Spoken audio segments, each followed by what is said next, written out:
Super. Thank you. And good morning, everyone. I think we'll give it another moment or two, hoping that we reach quorum and that our chair arrives, because I don't want to run the meeting.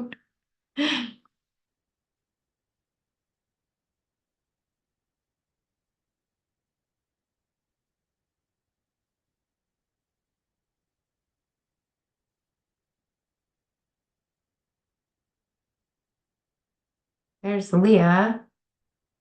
Morning, Fran. One, two, three, four, five, six. I think we're getting pretty close. Should we give it another minute or two, Leah? Or you just got here? Sorry, I'm late. Yeah, so we have six, so we have a quorum. Is that right? And I Um, just, last night at my transit board meeting, I learned that on-time performance is a 5-minute window. I think you're still good. no, I made the mistake of having my email open and let myself get distracted as it happens.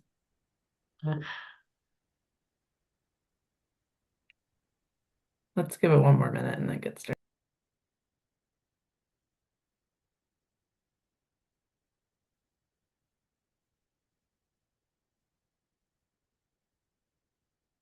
Oh my gosh.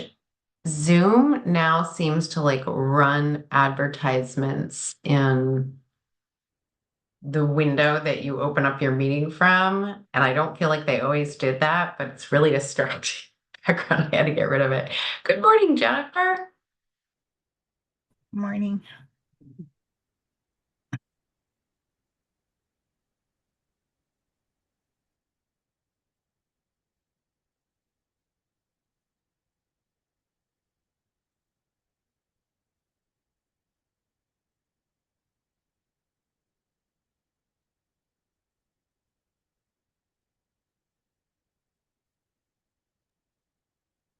Should we kick it off? Let's do it.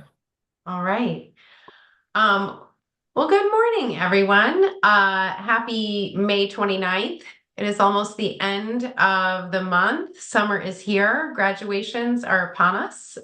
For my family, that is 2 kindergarten graduations and 1 fifth grade graduation.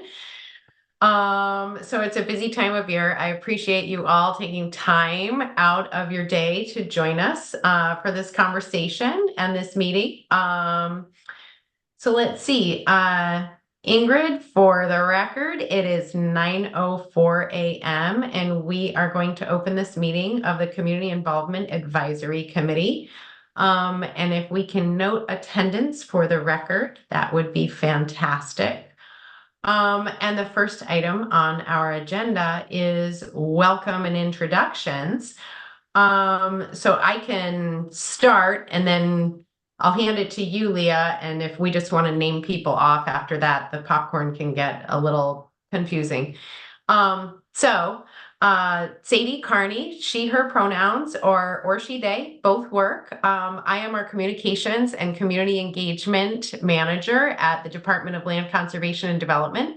I'm also our staff liaison to the Community Involvement Advisory Committee and a former CIAC member myself. Yeah, I'm here in Salem, Oregon, and it looks like we might get a little rain today. And I'll hand it over to you, Leah. Great.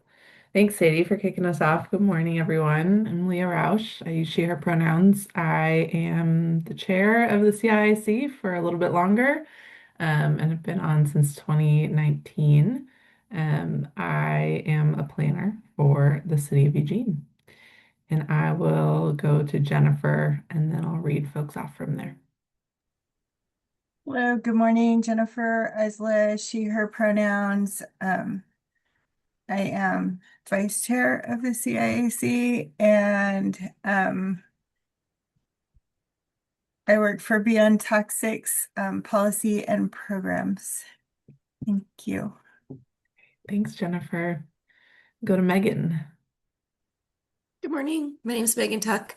I am a program coordinator at Central Oregon Intergovernmental Council, so based here in Bend, Oregon. Great. Thanks, Megan. Stephen? Hi, I'm Stephen Janakis. I'm representing District 1 for us. I am a land use attorney. Uh, yeah. Okay. Thanks. Fran? My name is Fran Warren, and I live in Washington County, and I'm active in Tree Keepers of Washington County, as well as the CCI CPO program, which is going under.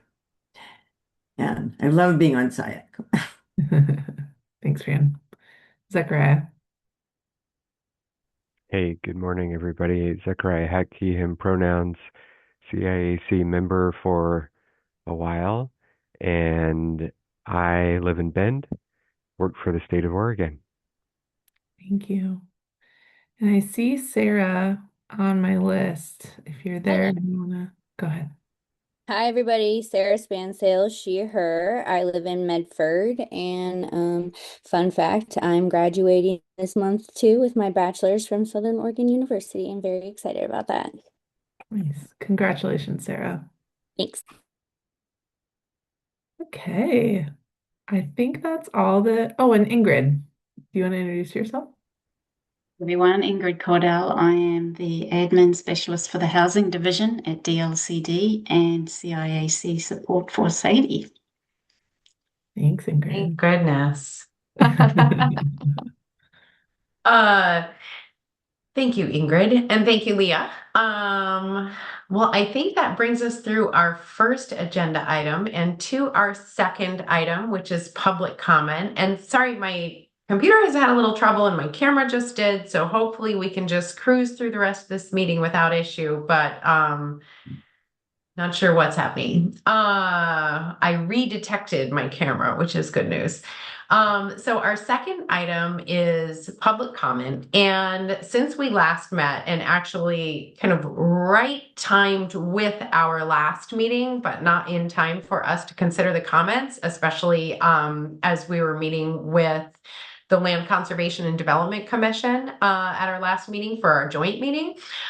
We received some public comment that were attached to your packet. So there's an email from Bruce Bartlett with a couple of attachments. There's an email from our very own Fran Warren. And then you received some emails from Ingrid yesterday with public comments included. And I think we may have some people joining us this morning that would like to deliver some public comments. So if I am right about that, feel free to come off mute. We don't have a lot of time in our agenda for this item, so we do typically limit public comments to 3 minutes, but that is the chair's discretion. So I think we can take it from here. Do we have anyone here who would like to share a public comment? Yeah, and just quickly, at least I saw you came off mute, so we'll go to you first. But if other folks want to raise your Zoom hand, and we'll start a little queue after Lisa. So I see you, Gerald, or Murph, I think. So we'll go to you second. And if anyone else wants to join the queue, just raise your Zoom hand, which you can find by hovering over the More button in your Zoom profile. And then you'll be able to raise your hand from there. So Sadie or Ingrid, if you want to help kind of keep us on time, that would be super helpful. But Lisa, we'll go to you first. Thank you. My name's Lisa Morley. I'm a resident of Astoria, Oregon, and I'm here. I'm very familiar with giving public comment at our city council meetings, and I'm hoping, I don't know, this is my first time attending. I'm here looking for advice more than anything today. So as a resident of Astoria, I do attend all the city council meetings and all the city council work sessions and planning commission meetings and quite a bit of those type of local involvement.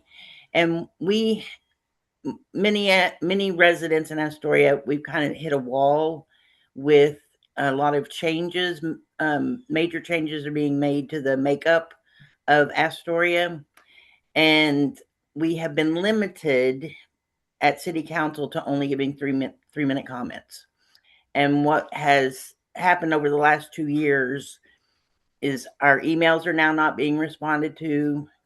We ask questions in the council, and again, they don't respond, which that's the rules. I understand that, but they don't take notes and get back with us. So we send emails asking the same questions, and most of us are in agreement that we're not getting responses to that. And where this really comes into play, I believe, and my one of my co-residents is on here as well, Kim, is they're making some changes this coming Monday night. We don't get the agendas until for Monday night meeting at 6:00. We don't get those agendas until after 4:00 on Friday.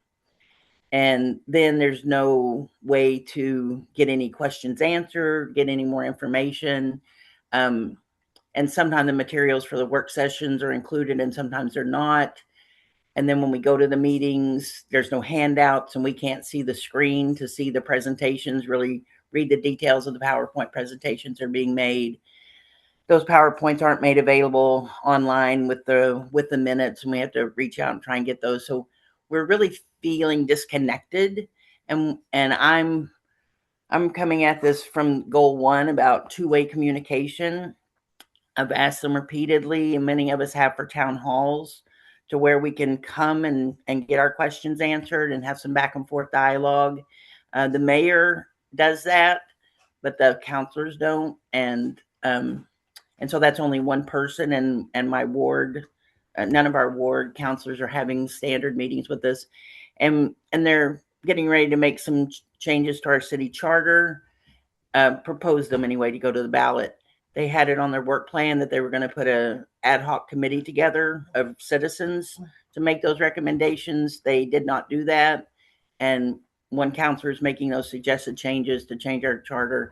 So that's my kind of, we didn't know where else to go to find out, is there anything that you guys could recommend to us? And if Kim is going to talk, if Kim talks, they are going to make some changes to our land use coming up on Monday night. They're going to propose and do the first reading, having had no previous, still no conduct other than we could go listen to the work session last week. So that's kind of where I am. I'm just looking for advice, and if this is anything that you guys could help, maybe give us some guidance on. Yeah. Thank you for your comments, Lisa. I might suggest, Sadie, we go through public comment and then we can do any responses. That sounds good. Yeah, that's a great idea. Thank you. Okay. Thank you, Lisa. Gerald or Murph? Morning. Thank you for allowing me to speak. I didn't prepare a statement, but I'm a community volunteer up in the Mount Hood corridor. My current address is Rhododendron. Been at this particular location for 39 years. Been a member of the Mount Hood corridor for 52. I'm a community volunteer, meaning I vice chair of the Clackamas County Planning Commission. I've been a planning commissioner for 8 years now. If I'm reappointed, I'll start my next 4-year term. I've been chair 2 years, vice chair 4. I'm a member of the Hoodland Community Planning Organization, the Mount Hood Corridor Wildfire Partnership, the Hoodland Emergency Communication Network, the Flood Risk Management Committee under the Silver Jacket Program. I'm also a member of the Urban and Wetland Committee that was part of DLCD. This is all public speaking. I can go on. I have many more. Goal 1 must be protected. All of Goal 1, any land use decisions or land use applications that come in require community involvement. The most experienced people we have are the people that live next to these properties that are happening. I see some serious change in my community. I see insurance companies basically delegating what's going to be insurable and what isn't. That affects affordable properties. I don't see insurance industries having any type of representation at the planning table. So when we start choosing properties that are affordable to build on, we don't know if they're insurable. And I'm seeing some drastic change in this particular area. Like I said, I didn't prepare a statement, but my planning commission has formed a special committee to write a letter in support of Goal 1 and to protect all public voice. Thank you for your time. Great. Thank you, Murph. Thanks for being here and thanks for your service to your community. It sounds like it's been thorough and a long run. So I'm sure they appreciate that. And we appreciate your support of Goal 1. We are all big Goal 1 fans, I think, on this committee. So thank you.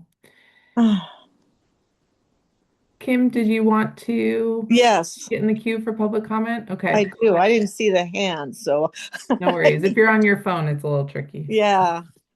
Well, okay. The thing I'd like to say is that in 2007, that to fit compliance with Goal 1, they're using the Planning Commission to fulfill that requirement.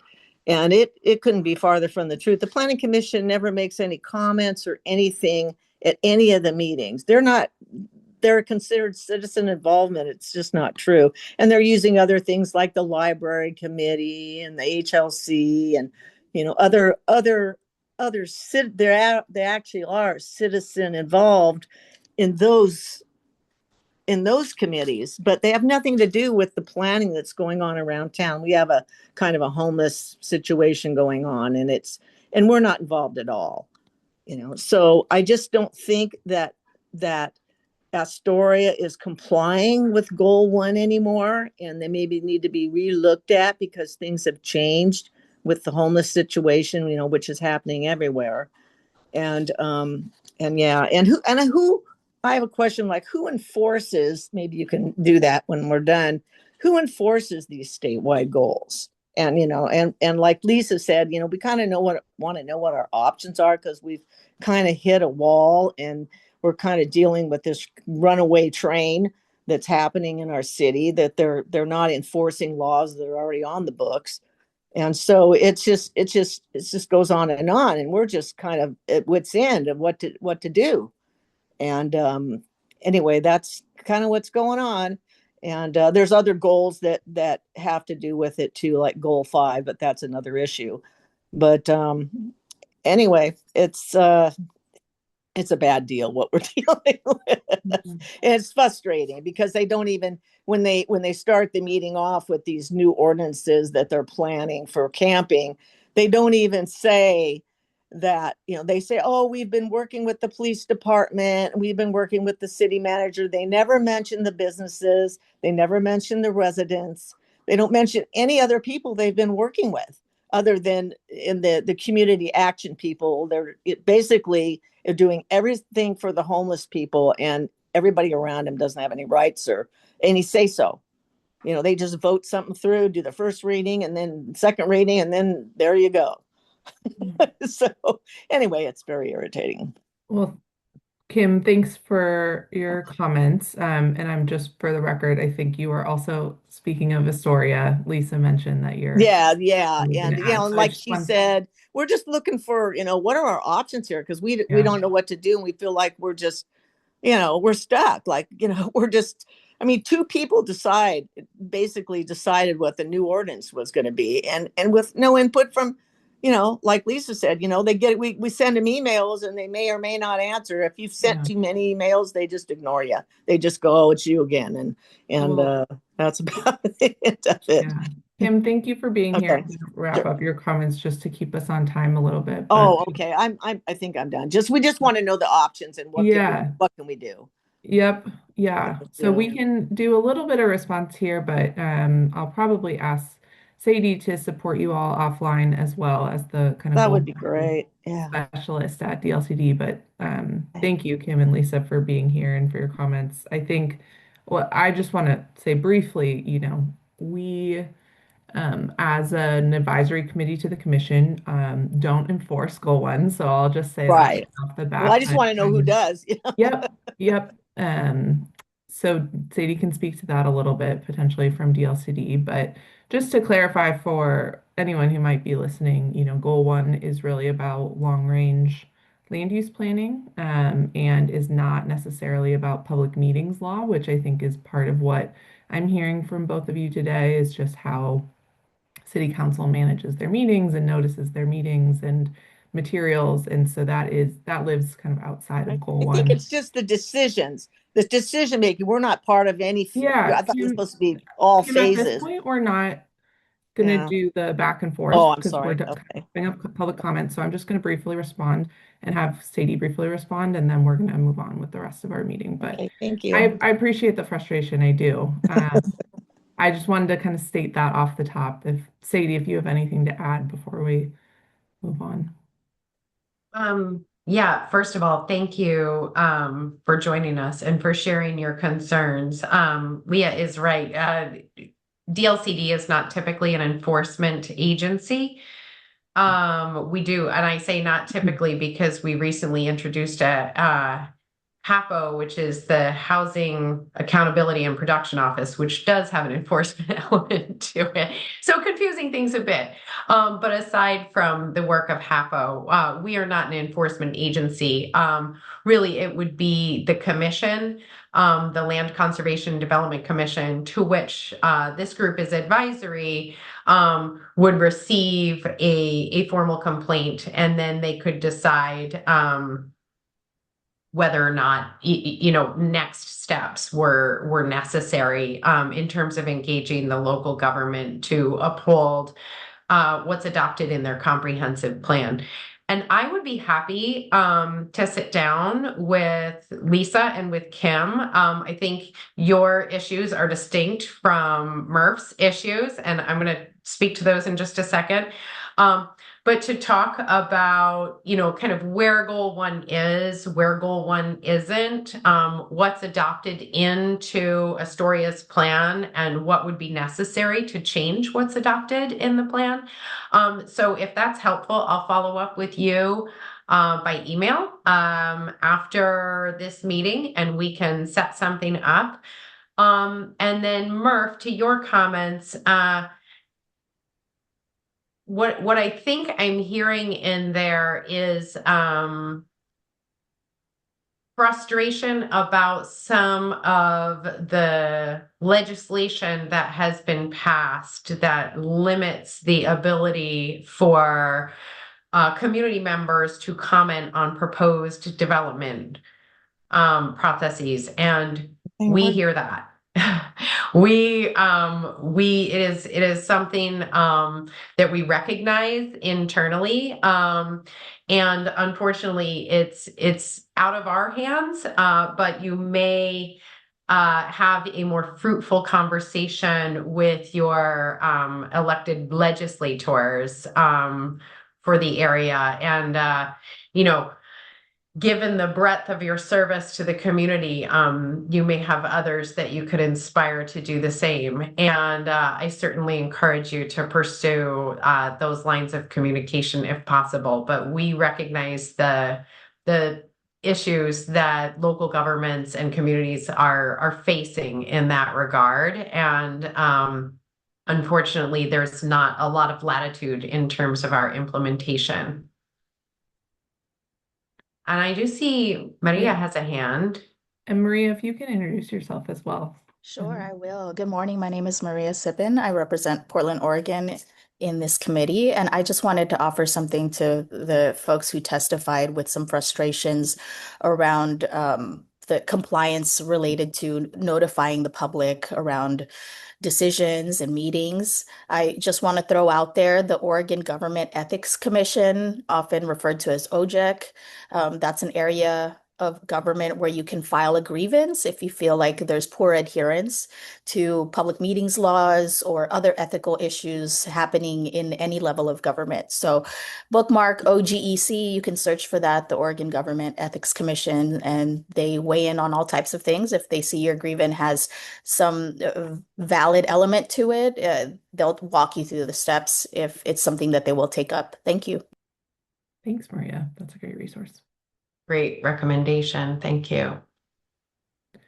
Okay, I think we are done with public comment at this point. Thank you, Lisa, Gerald, and Kim for joining us, and thanks, Sadie, for following up with folks afterwards with resources. Sure. Okay. Excellent. Okay, so that brings us to our next agenda item, which in some ways I feel is related to the public comments we received. So we had our joint meeting with the Land Conservation Development Commission in March. It feels much longer ago than that. It's only May. But we attached our meeting summary, and I just want to say thank you to everyone who participated, and I hope that we can all get together in person sometime soon or at the next one. But really, I thought I'd be first. Let me back up a second and just ask, how did that go? Could I make it better? Or do we think that kind of hit the right notes and conversation? Any frustrations, anything that you appreciate about that? And then I would like to move on to the subject material that we kind of discussed.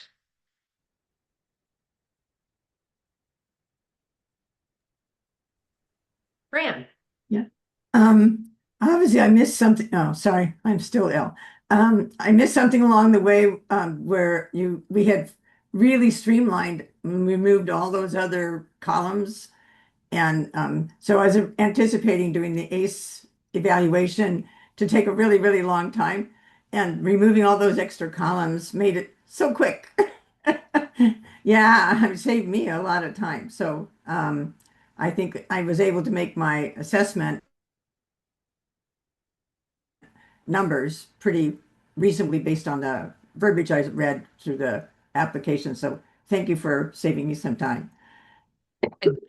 I'm going to back us up one agenda item and just see if we can come to a few decisions on the LCDC joint meeting. So I don't have anybody that is, you're good, Fran. It's a long meeting. Buckle up, girl. If we don't have any recommendations, then of course we will take up this conversation again when we plan for our next meeting with the Land Conservation Development Commission. So if you have ideas, feel free to hold on to them or bring them up at that point.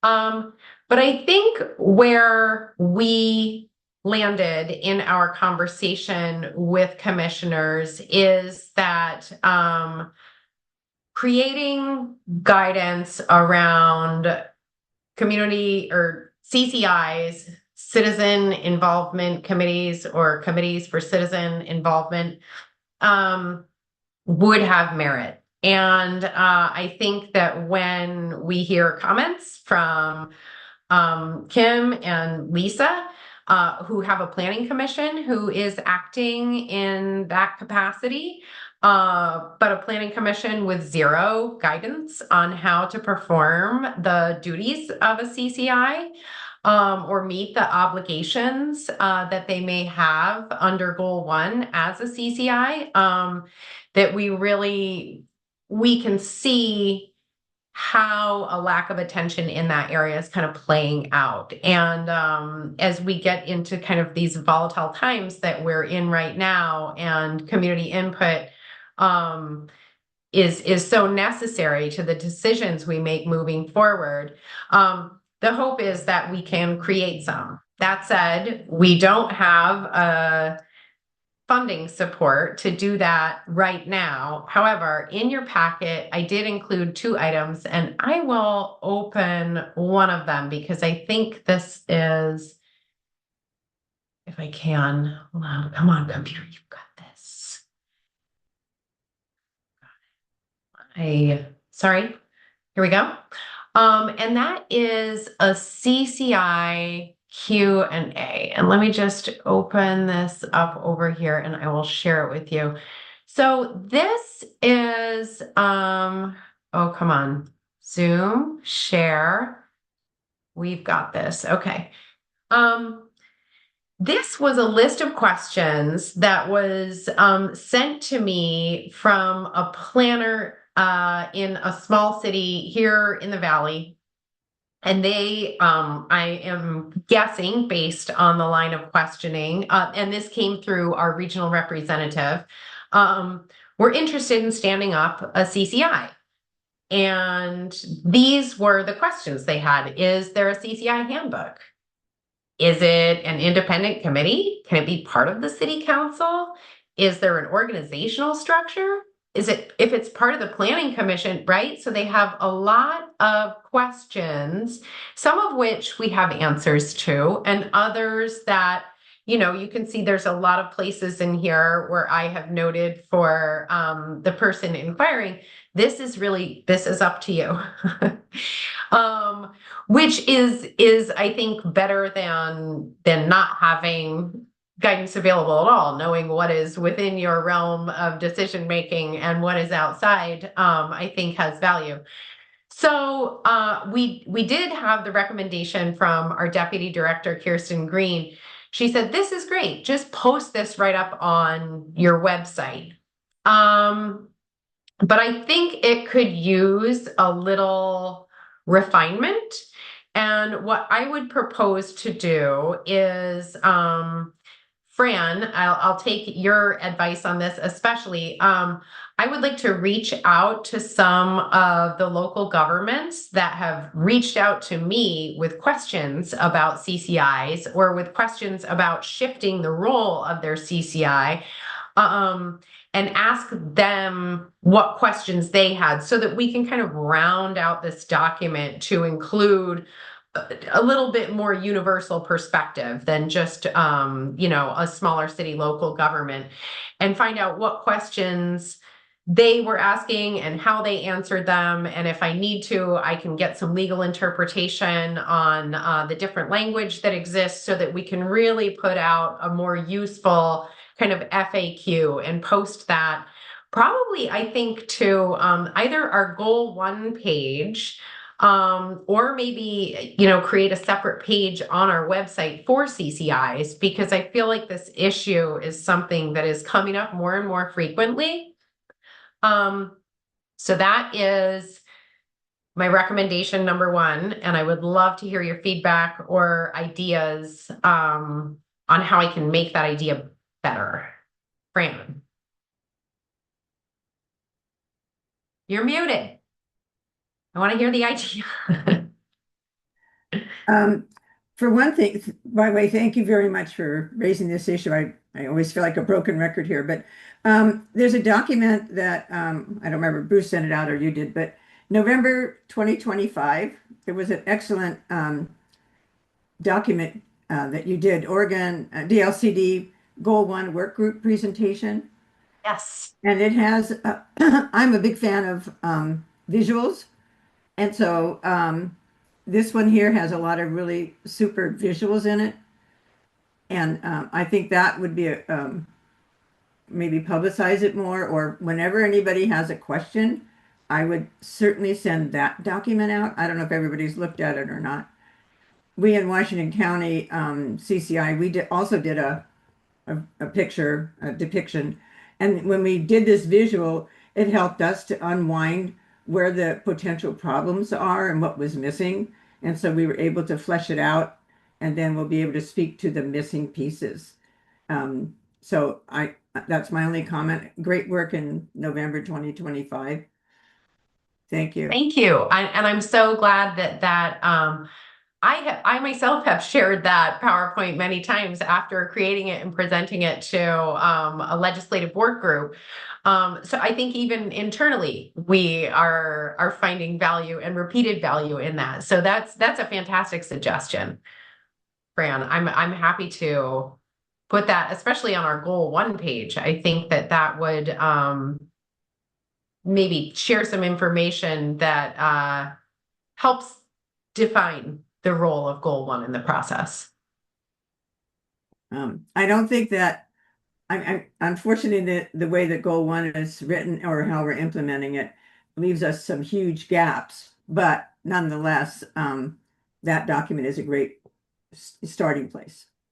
So thank you. Thank you. Thank you. So unless there are ideas from folks here within this group, my plan would be, first, Washington County, I think, is a pretty obvious point of outreach in terms of this, because they have just been making some shifts. And then I would seek sort of potential communities to approach through our regional representatives. But I see some hands, so I'm more excited about your thoughts than my regional representatives because you're my advisory group. Megan.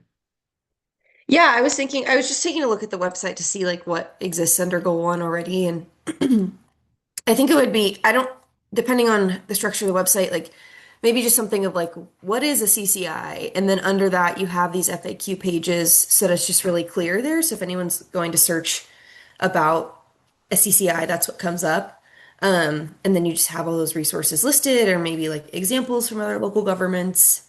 I could see that being helpful, or putting it more into like a web format rather than just like a document that's posted on the website.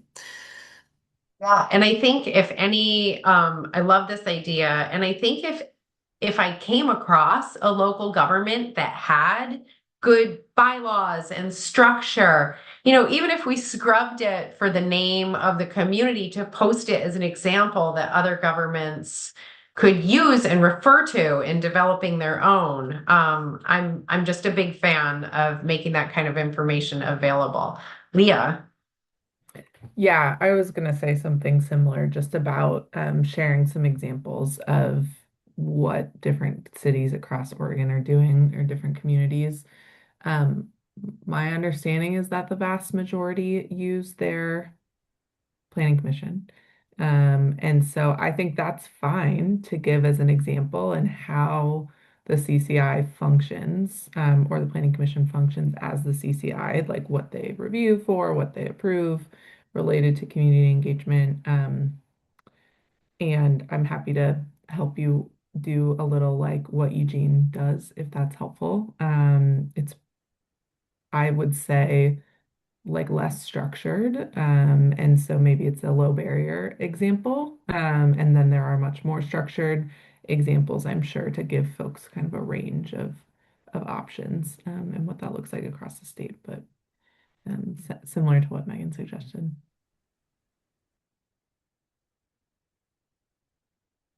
Awesome. Fran, you're muted again, my friend. I'll just leave it on because I can't talk anyway. Speaking to Megan's organizational structure of the website, when I first joined SIAC, I thought it was about community engagement specifically, and actually our role is advisory to the LCDC. So there actually are two parts to our job. One is the advisory part, and I think the website really speaks to that. And then the separate part is Goal 1, how all these things that Megan was talking about the whole thing about CCIs and planning commissions and things like that.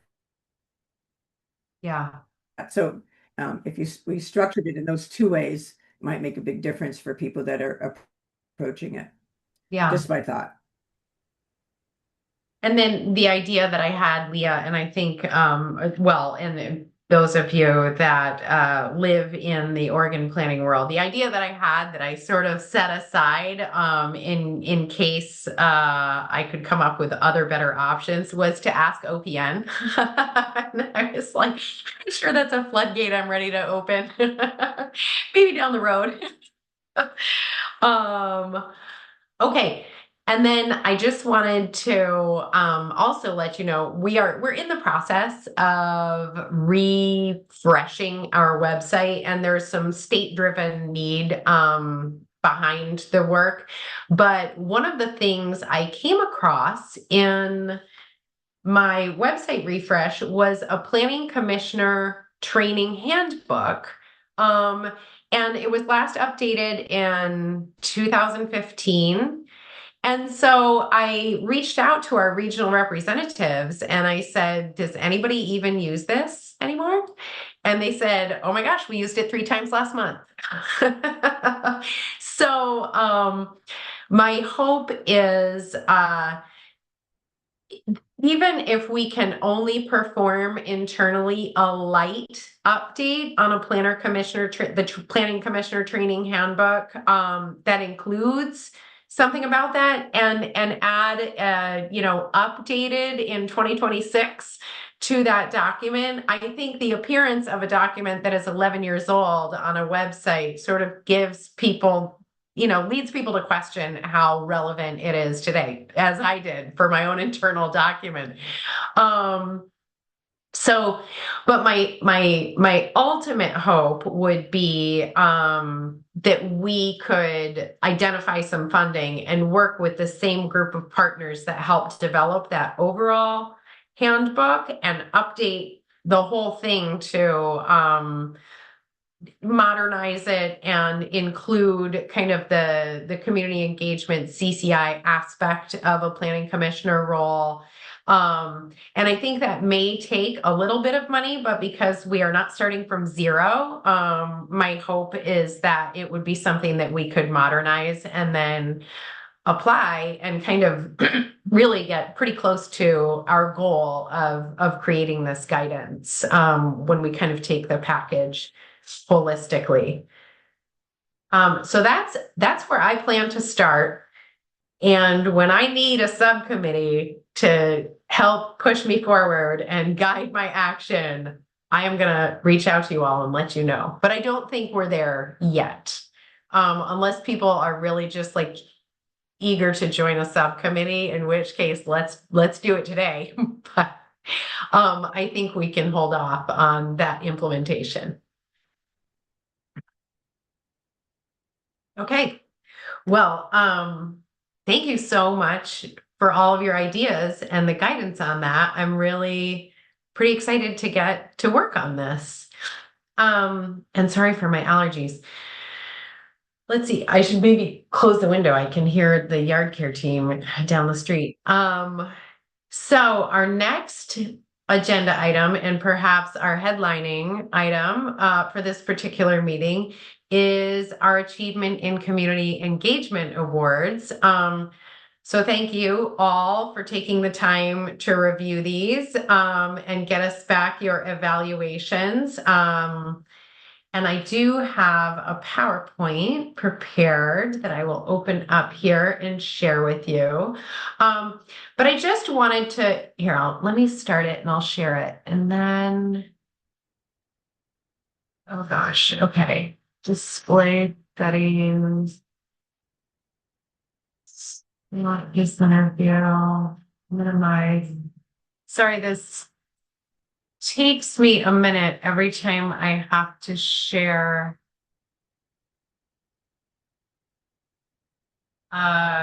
presentation, and I think I am going to have to close my window because that yard care team turns out to be my yard care team, and they are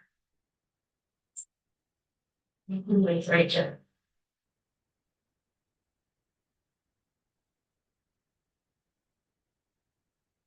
Oh, sorry about that. Oh, and now I can share my screen if I can figure that out. I'm sorry, this presentation view is just a challenge for me each time. Okay, so now I'm sharing you with you. No, now I'm sharing you with you. Okay, I did that wrong. Sorry. Screen. You had it, Sadie. I did have it. Okay. Yeah. Let's try it again. Okay. Oh, it's showing my share bar over here, but I'm sharing the screen. Okay, got it. So apologies for that struggle. I did want to say that I thought it was we seem to get themes every year with our ACE Award applications. And I would say in our recent history, for those who have been on our committee for some time, we had just really a rise of a lot of different tribal issues, which was so exciting to see. But also, I think raised a lot of questions for us as an agency about kind of how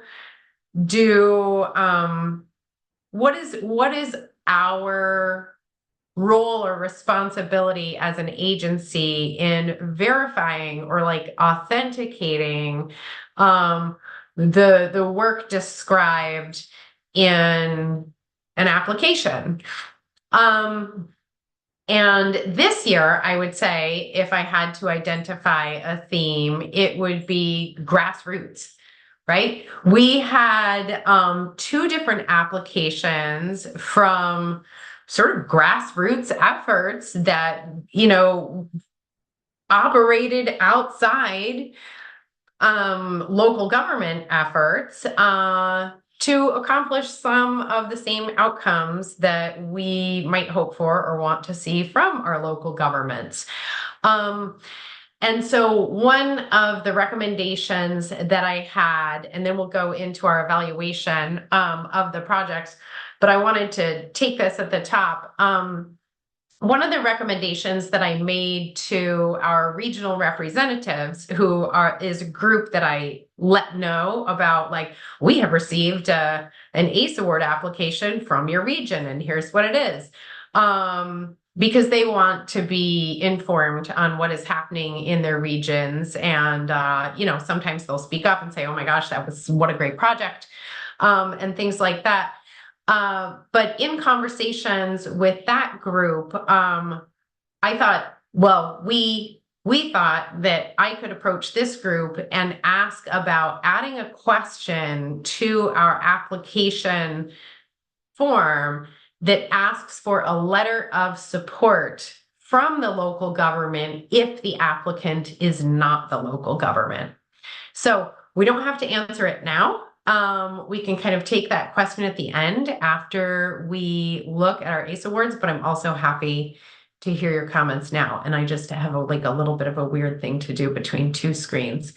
So any comments on that, or should we dive into our evaluation?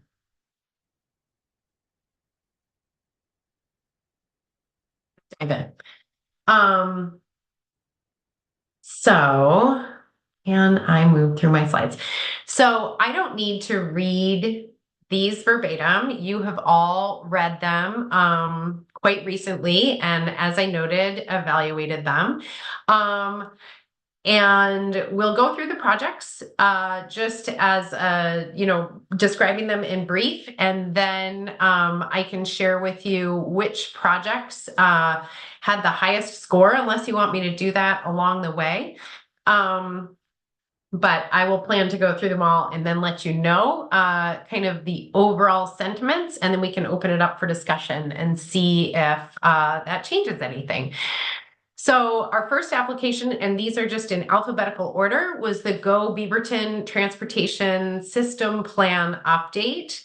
And I put just kind of some brief demographics in the top left of the slide here. But this was, I thought, a pretty exciting effort. And I would also say another theme of our ACE Awards this year was the Place It workshop, because that showed up in 2 different applications, which was interesting. And I think that we have heard a lot more about it at DLCD as well.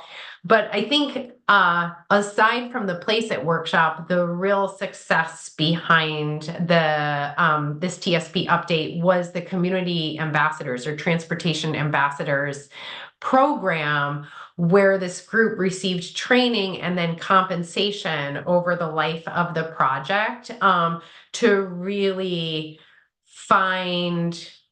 gain access to some really deeper conversations within the community, and how that community ambassador program and methodology was so successful in the city of Beaverton that they are looking at it not just from planning but through different program areas throughout the city in terms of how they might enjoy similar success. So the Go Beaverton TSP system, super exciting work. And Beaverton was recognized not long ago. I should look back and remember the year, but we have recognized their work fairly recently. And so now one of our grassroots efforts, so Complete Communities for a Vibrant Bend, and our applicant was Central Oregon Land Watch. So this was a grassroots collaboration between advocacy groups and neighborhood associations and other sort of advisory bodies throughout the community to talk about complete communities. And for those of you who live in Bend, I'd be interested to know if you heard of or were involved in this work at all. I think it's such an important question. I would love to be part of a conversation like this in Salem. But the goal, I think, here is to develop recommendations that can inform zoning code at a local level in Bend to increase development opportunities and diverse development opportunities in a way that builds a feeling of community as opposed to, housing being separate from commercial development, goods and services, things like that. Did any of you in Bend, were you familiar with this work? I was not. So I think that was maybe reflected in my scores too, but because I just had some questions about their application as examples and things that they did. I think it's a really great idea for a project, but yeah, I still had some questions about their work. Yeah, I appreciate that comment. And I should have paused for comments after the city of Beaverton. I apologize for not asking questions. So our next project wins the prize for the longest title, at the very least, developing the framework for engagement and decision-making with underserved populations for the Clackamas County 2045 Transportation System Plan Update.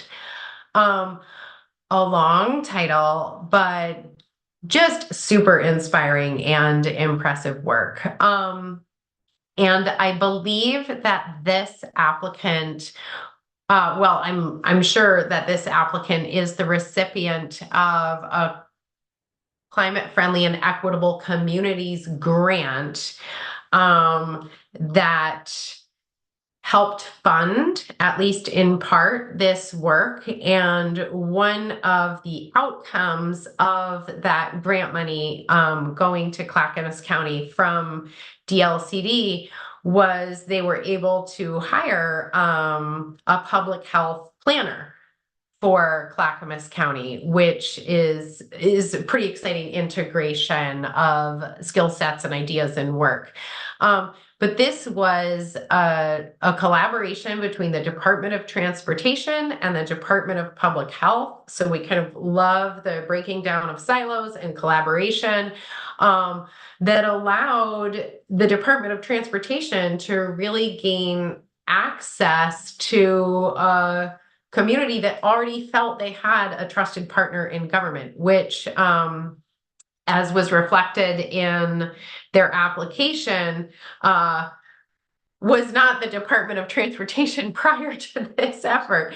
So I thought that this is, and again, with the Placeit workshops showing up here, and just gaining access to the disability community, Eastern European community, sort of breaking down some language barriers and access barriers, and creating an accessible and approachable conversation that is really, by my read of this application, much larger than the transportation system plan update itself, but really putting in place a framework for engagement based on this collaboration.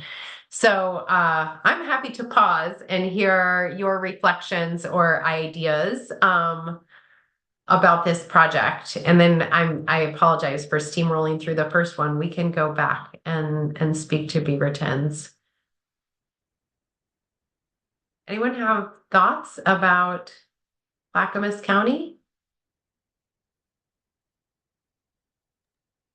I thought sorry, just a process question. We also have time on the agenda for like actually selecting the recognized projects. Do you want just questions and comments? Do you want to get into like deliberations on each of these? Oh, that's a good idea, Leah.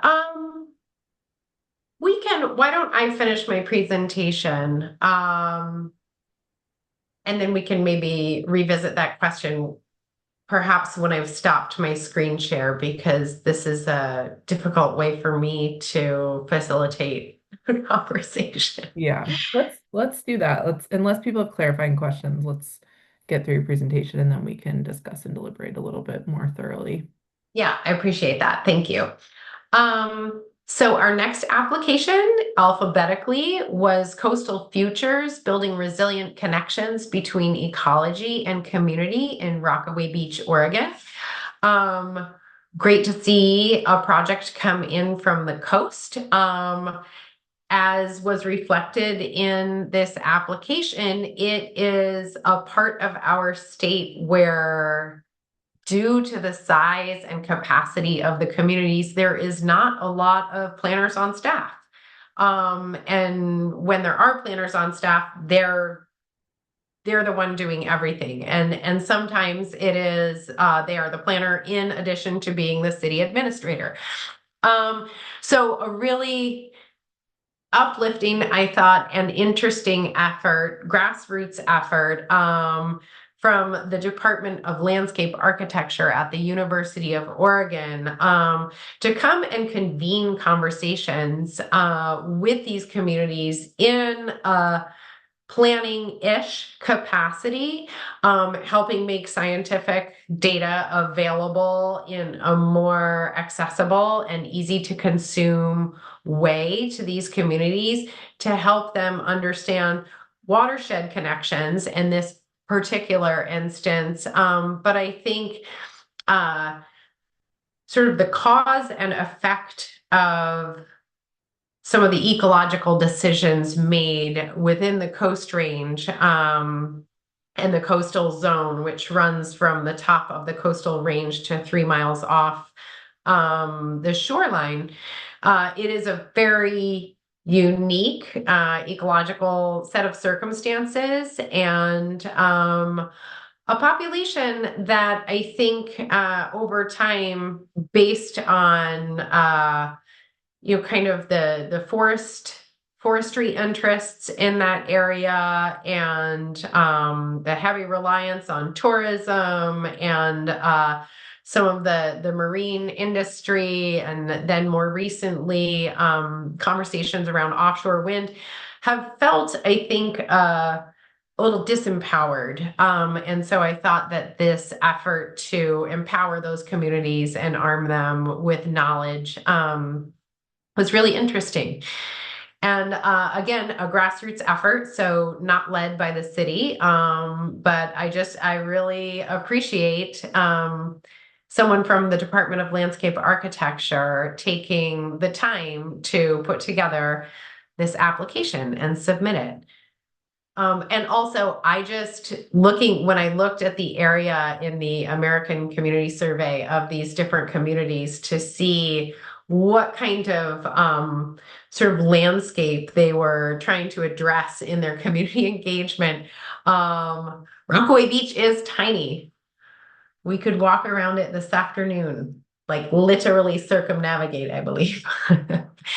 And so our final application, Vision 43, Highway 43 Community Vision Planning. The applicant was the city of West Lynn. And again, more transportation planning, but this is specific to a highway. And I feel like we had an application that was not unlike this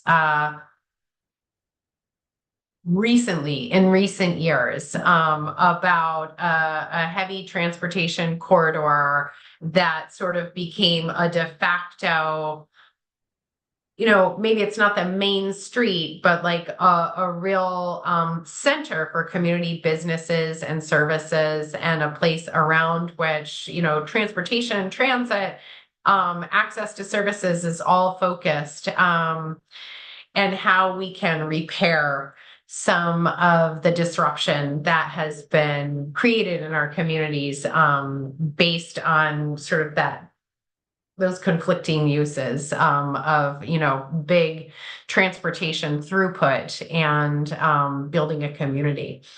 So I thought this was a great effort. It reminds me of the one Deschutes County did a few years ago with the pop-up outreach and really traveling to where people are in the community in order to engage, meeting people where they are and building in that iterative feedback. And the vision plan, which is what was established at the end of this effort, will result in zoning changes and future capital improvements that are based on the lived experience and needs of community members. And that was our full complement of ACE Award applications for 2026. I am going to stop my share so that I can better engage with this meeting. Oh, I didn't do it. End slideshow. There we go. Okay. So I need to do a time check, Leah, or We've got plenty of time. perfect. So I think what would be good, we were going to take a break sometime around 10:30, 10:40. So we've got plenty of time to discuss and deliberate. I think actually it would be great to go through them one by one and just hear comments, questions, feedback from the group, and then how we kind of planned it in the agenda. And we can obviously be flexible here, is to come back for a decision after our break. But if things go quickly and we want to do that beforehand, we Love can definitely do that as well.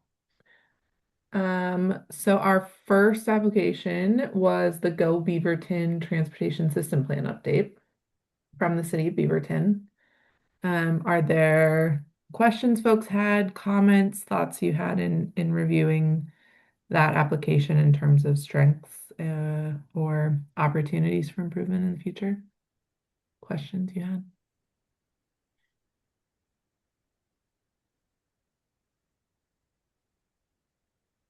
Go ahead, Maria.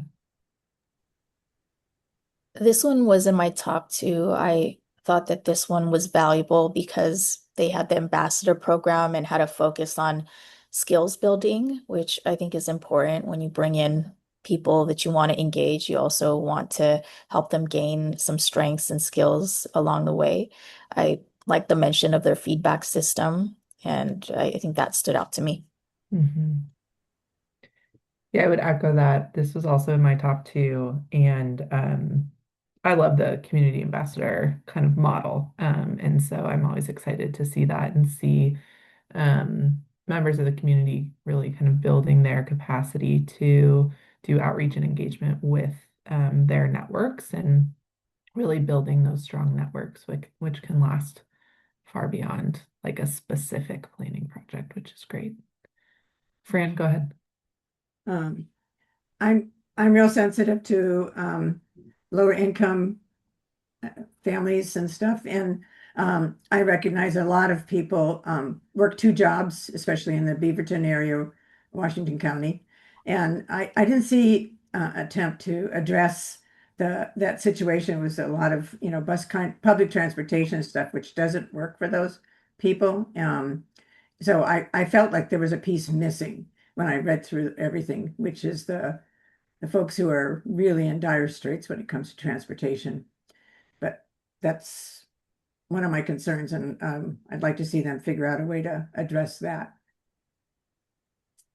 So that's my reason I scored it a little bit lower, because that's a significant percentage of their population. Other folks? I'll jump in and share that it was the second highest scoring one for me. I appreciated the amount of community responses they got. It seemed like quite a significant amount. I noted that they paid for participation, which is definitely one of our best practices for addressing some of those lower income community members. And while there are a couple other transportation related proposals or projects, I just appreciated this one. Showing up for a transportation planning related project is, good to see. Yeah, I agree with what folks have said. I really thought the Community Master Program was something new and interesting and innovative, and agree with some of the comments around, like, I think programs like this can go beyond just the lifetime of the community engagement effort, and in skill building and building up social trust networks and leaning on those networks that already exist in the community to engage with folks. So I thought it was a pretty cool example, especially in the context of transportation planning. Great. Anything else before we move on?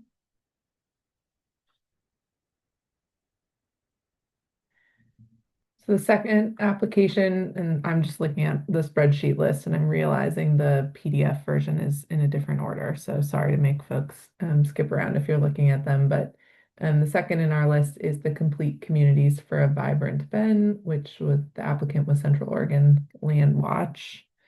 Megan, I might call on you first, since you had started making some comments on this one. Yeah. I just, when I was reading through the application, compared to the other applications, I didn't feel like they had as clear or concrete examples of some of the engagement they did. I think they used some terminology and things, but I just would have loved to see, like, I don't know, maybe more, yeah, just a clear example of, like, this was a type of community meeting we did, and this is the number of folks that were at the meeting. And then also kind of I didn't see a clear connection to an outcome either in the community. And just because I don't know about it doesn't mean it didn't happen. So I don't want to act like that. But it was kind of like a surprise to see this, because I just wasn't familiar with the project or any work that the city of Bend was doing in relation to this. So I think it was like an interesting idea and great that they applied, but I just didn't think it was as strong as the other applications. Yeah, I made some of the same notes. Just making development code feel accessible is really a huge feat and a challenging thing to do. So I applaud them for trying to tackle that and trying to make it feel, just in its language, more accessible to community members. And it does seem like it was a great community education effort in that way, but similarly was a little unclear as to what the engagement looked like and who was involved, kind of beyond trying to make the development code more accessible. So yeah, needed some of that more like concrete, what did this engagement actually look like? But I think Sadie said this too.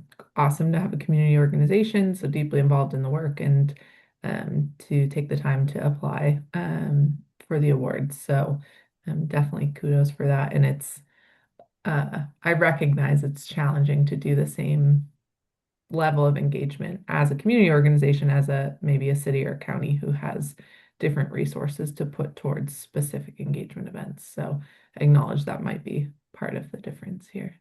And I think this is an example of where a letter of support from the city of Bend could really help augment and round out our understanding of the project and how and what the interface is with city work. I will say that our regional representative did reach out to the city of Bend, and this is in no way in conflict with work that is happening at the city of Bend, and certainly moves things in a direction that the city of Bend is in favor of. But I would just say in my read of this, and as I'm thinking about the variety of applicants we have seen recently, when Central Oregon Land Watch says we had a meeting that was open to the public versus the city of Bend saying we had a meeting that was open to the public, I understand what a public meeting is when it comes to a government responsibility to the community, but I don't know what that means for an advocacy organization to have a public meeting. So just kind of something that came up for me as I was reading through, and it's not my job to evaluate, it's yours. But when thinking about how to interpret the information that we're presented with. Yeah, thanks, Sadie. Other folks, thoughts on the Complete Communities for a Vibrant Bend?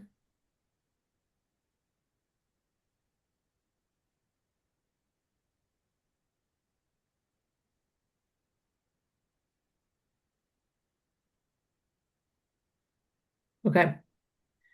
The next in our list is developing the framework for engagement and decision making with underserved populations for the Clackamas County 2045 Transportation System Plan update. That is a mouthful. The applicant was Clackamas County.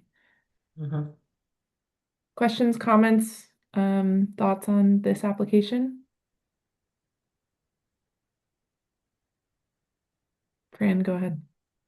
I really like the idea of partnering with Health and Human Services because it makes a big difference both in the terms of accessibility and funding long term. And there's a definite return on investment when you look at health as it relates to the topic. So I thought that was an excellent idea.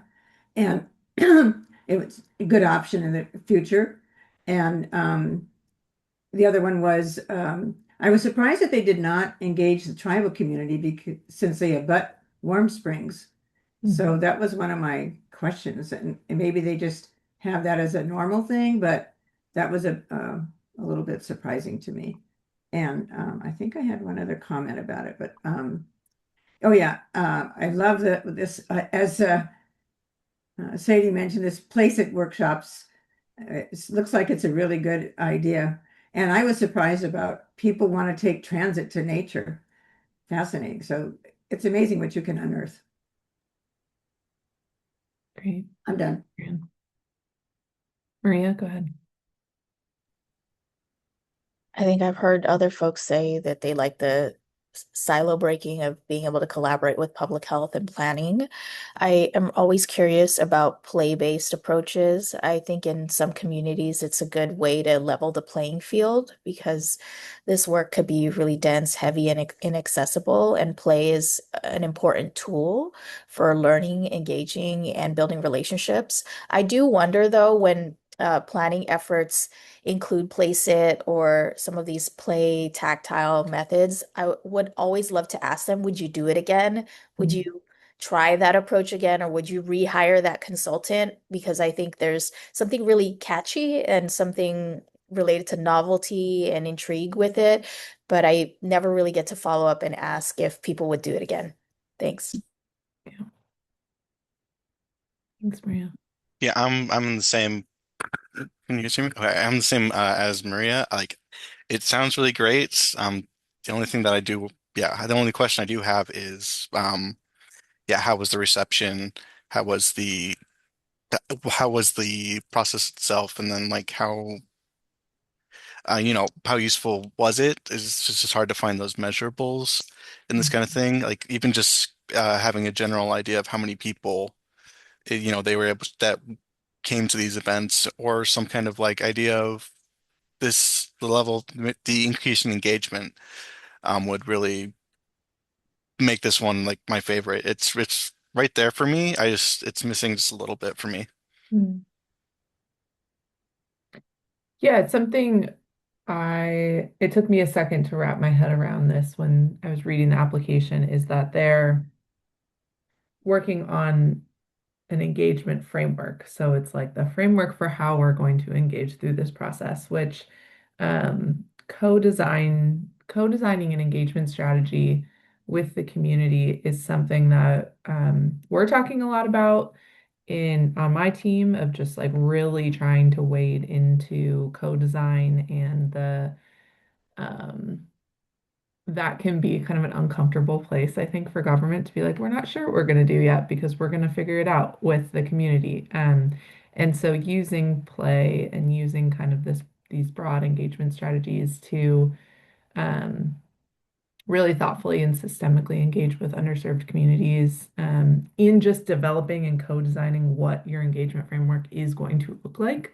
I think it's really cool that they took the time to do that, and make space for that, and really make sure the rest of their engagement makes sense, and is based in what they learned in this first steps, and in the metrics of who engaged with them. So I thought it was strong in that way. And similarly noted the collaboration between two kind of major planning efforts, major planning departments. So we're not asking people the same questions, but from two different lenses or two different projects, which I think is a great practice as well. Other folks? I agree. I think this was I really thought it was interesting to read, and I feel like I learned a lot when I was reading this application. I thought the outcomes were really interesting. I don't have them pulled up, but the number of new folks that they engaged that had said that they'd never engaged with like a county process before, I thought was really impressive. And yeah, using like compensating folks with gift cards who showed up. And I thought it was just a great example for other local governments to think about how they could cross collaborate with other departments to do this type of work, as well as with community-based organizations. And I thought, like, thinking of Clackamas County, I really appreciated how they did like a lot of upfront analysis to understand their community before even going into this. Like, who are those folks that we need to reach out to, and how can we get to them? Because you have like really all ends of the spectrum in Clackamas County. You have some really wealthy and affluent communities, but also some very remote or in rural and low income communities too.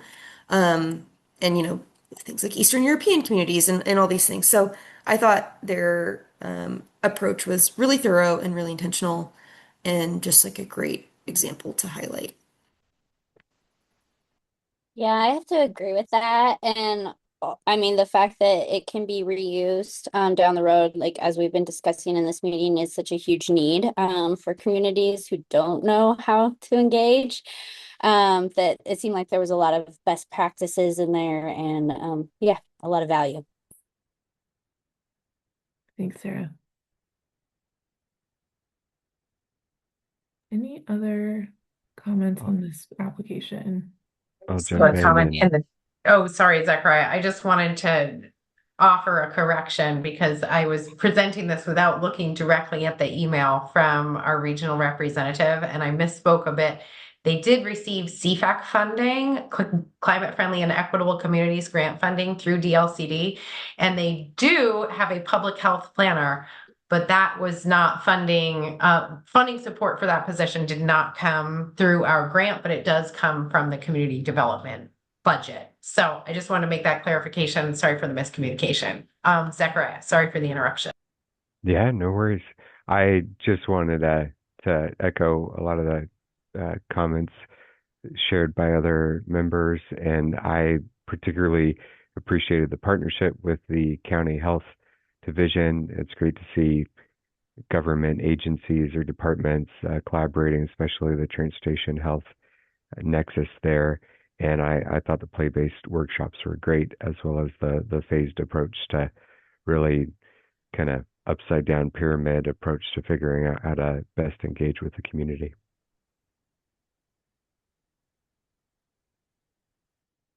Okay. Our next application is Coastal Futures, Building Resilient Connections Between Ecology and Community in Rockaway Beach, Oregon. And the applicant was the Department of Landscape Architecture at the University of Oregon. Thoughts from the group, questions, strengths? Jennifer, go ahead. Oh, you're on mute. First of all, I wanted to ask Sadie, like, what was the feedback from, you said you were contacting regional representatives. I'm interested in that, the response to that. Yeah, thank you for the question.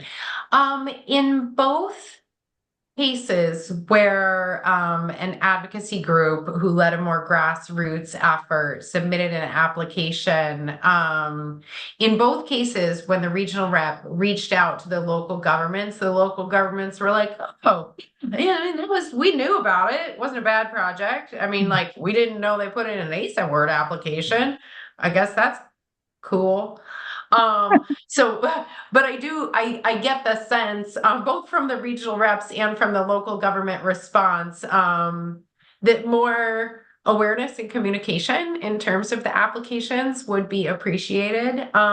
So in both cases, Central Oregon Land Watch and in this U of O Department of Landscape Architecture, both local governments were like, oh yeah, that was, I respect that person. They did some good work. We recognize the value in it, though it was not city led. So kind of no hard feelings, but just I think a desire for kind of a little bit more integrated approach. So I'm probably like really biased towards this project because I know Ignacio and I know how hard the students worked on this. And I also heard from some of the community members who participated in that engagement, and they were just like so grateful for the opportunity to engage because they don't get that from their local governments. They don't. So just having the opportunity to be heard and have, their ideas, their concerns about climate change and environmental justice, like incorporated into a plan is something really special for them. So I voted. This was my favorite project. Thanks, Jennifer. Comments or feedback from other folks? Fran, go ahead. Yeah, this was my favorite too. This is a small population, so the project doesn't affect a wide number of people, but it has could have a huge impact on the area, given the ecological impacts as Sadie described, from the mountains down to the ocean, etc. So I thought that was an interesting point, that we often have to remember how many people are engaged in it and what impact they can have in total. I'm a real big fan of engaging the university, no matter who it was. And so this was, again, building future supporters and things like that by engaging the young people. I was just wondering, I mentioned doesn't seem to be any inclusion of the forest management or the development community. And since this is pretty much focused on forest management practices there, I think that was a little bit of an oopsies, but since it was such a small group, I always take those into consideration. So they can't always communicate with everybody, Sadie, and they don't know who to communicate with necessarily. So that's another point. Anyway, so maybe when we do our community engagement models a little better, we have putting people in planning, maybe we should be putting the organizations in planning. Yeah. And fortunately, the Forest Practices Act, which is what guides the forestry interests, does not in any way encourage the engagement of commercial forestry interests with local planning efforts. Sarah and then Megan. Thanks. I won't repeat what folks have already said about this one, but I did want to just make sure it's clear that I also rated this project the highest. It was also my top choice. And yeah, just it's critical, I think, that we be doing this sort of work in communities. So yeah. Okay. Megan? Yeah, I guess maybe Sadie, this is something you were kind of bringing up, and maybe a point of clarification for me of like, is the ACE Awards intended to highlight local governments or just any example of community engagement as it relates to planning? That is a perfect question, Megan. The way that we have structured the application and the call for applications, it is open to community engagement work that takes place at a neighborhood, nonprofit, or local government level. And so it is a pretty broad call. That said, very traditionally, our applicants have been local governments. So this is really one of the first times that we are even considering a question of what does it mean to get applications from a grassroots organization. So it's exciting to receive the applications, but it gives you kind of some work to do in terms of figuring that out. And I think informs our process moving forward, like having the required inclusion of a letter of support from the local government just kind of deepens our understanding of what is community engagement, what does it look like, and who is it for, and who leads it, and that kind of stuff. Yeah, that's helpful. And I think I maybe scored this different because I was coming from the perspective of thinking of the connection to local governments. I really thought this was a cool program and application, and I really liked the pictures and the visuals that were included and to show like the ways that they engage the community. I also thought it was a great example of partnership between a rural community and a university for planning support. That I think, we should continue to kind of uplift those stories. But I think, and they even mentioned it in the application of like, there's still some more work to be done to actually incorporating this into the comprehensive planning process. That I kind of, from my understanding, it was like, I feel like this project maybe isn't quite done yet, and that I would love for them to reapply maybe once there is that outcome of it being connected to the comprehensive plan. Although knowing it's a rural community, there's still, I'm sure, a lot of barriers and challenges with doing that and connecting that work. But yeah, that was kind of my only critique or question of like, I thought it was a great process and example, but I didn't rate it as highly as the others just because of that connection to the outcome. Yeah. I also didn't rank this one super high. I think they echo what other folks have said. Something that stood out to me is they had like 8% of their population attend an open house, which is massive. That is a hard number to achieve in any size community. So I have huge kudos for that. And clearly that makes that kind of underscores how important the issue is to the Rockaway Beach community. I think similar to what you said at the end there, Megan, it seems to me this was a presentation of kind of academic proposals and an opportunity to kind of respond to boards. Like in Eugene, I go to a lot of these UO things where you get the opportunity to look at student work and student kind of presentations, and the applicant kind of acknowledge that future engagement should go beyond kind of presenting academic proposals into like what we can actually do with this information, and incorporating it into the comprehensive plan is one potential outcome. I'm sure there are others. Yeah, so I was left kind of like, well, I'm sure it was really interesting and a great point of discussion for the community, but I don't know what the like deeper engagement looked like, and some of our best practices around engagement, we weren't quite reaching there. So I didn't score this one super high, but acknowledge the strengths that others have pointed out, and the topic being of kind of pressing concern for coastal communities.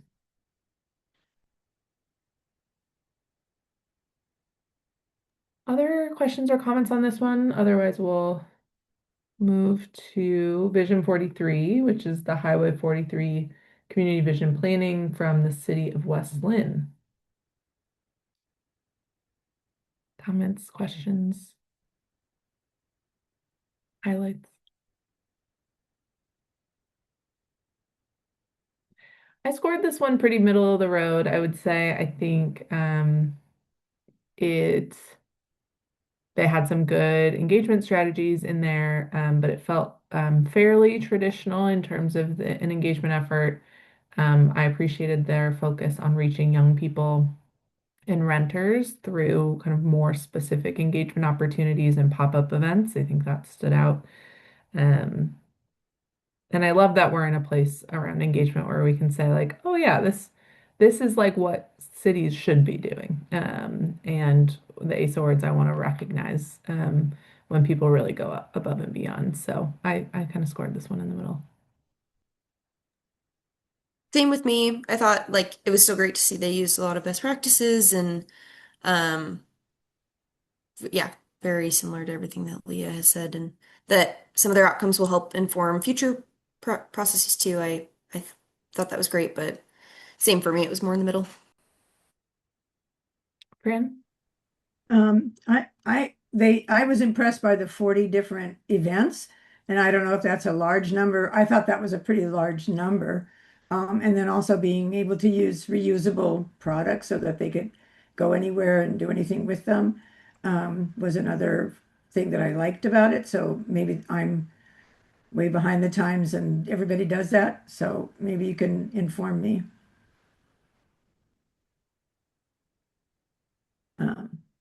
Yeah. So what, I'm sorry. So what is, I mean, you planners, you probably have a pretty good idea relative to the population, the size of the group, etc. Are the 40 events a large number and etc.?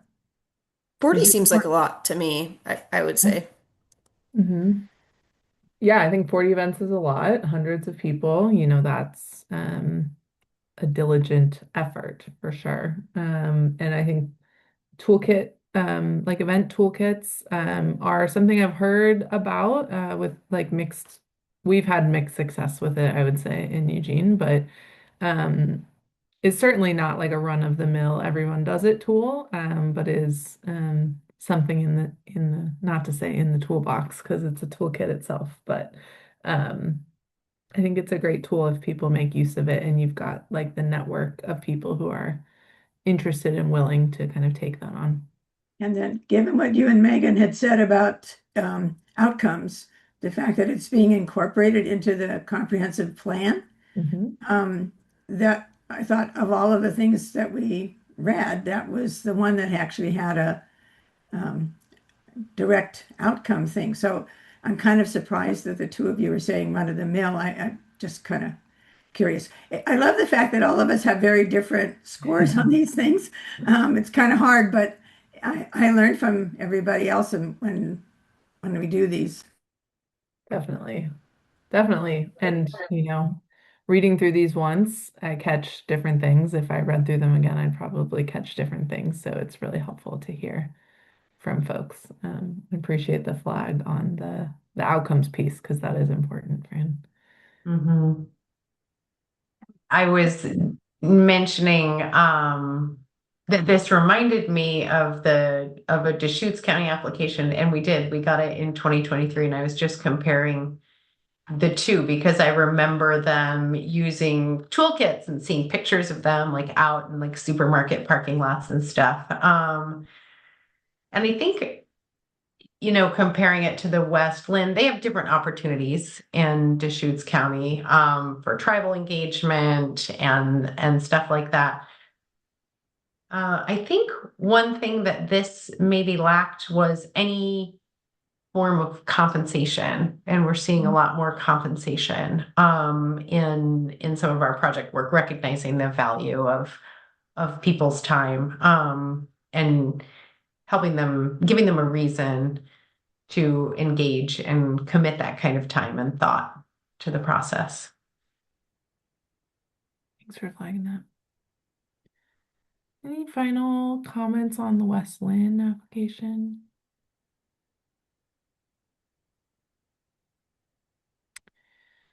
So we're actually right on schedule, like to the minute, shockingly, to take a quick break here. Sadie, before we do that, I'm wondering, I think it would be helpful to look at scores. I'm not sure if you have that you could pull up during the break, and we could look at that to inform kind of our decision making when we come back. Yeah, we'll look at kind of the total score and not any individual scores with names removed or anything like that, just the high level score. Perfect. And Ingrid, would you mind sharing that for me when we come back? Okay, can do. Thank you. Okay. Great. Let's come back at 10:45 for our final decision making, and yeah, enjoy your break. Thank you.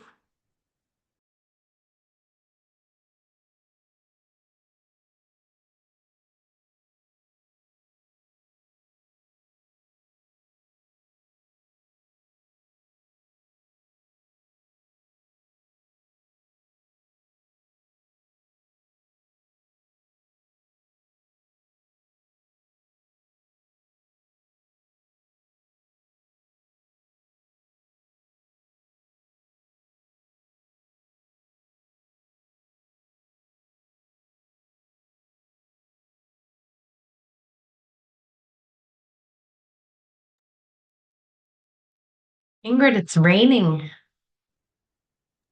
Yeah, it's a bit chilly as well. I know. I'm wondering if it rains enough, will I be released from my face painting obligations later today? No, they will move it inside. You're not off the hook. Sorry.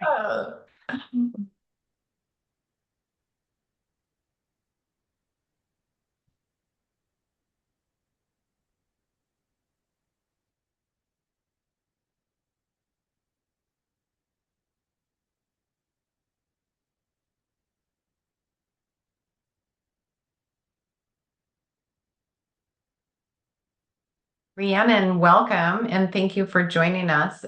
We just have to wind up our agenda item 5, where we are going to select which projects to recognize with an Achievement in Community Engagement Award. And then item 6 is shoreline stabilization.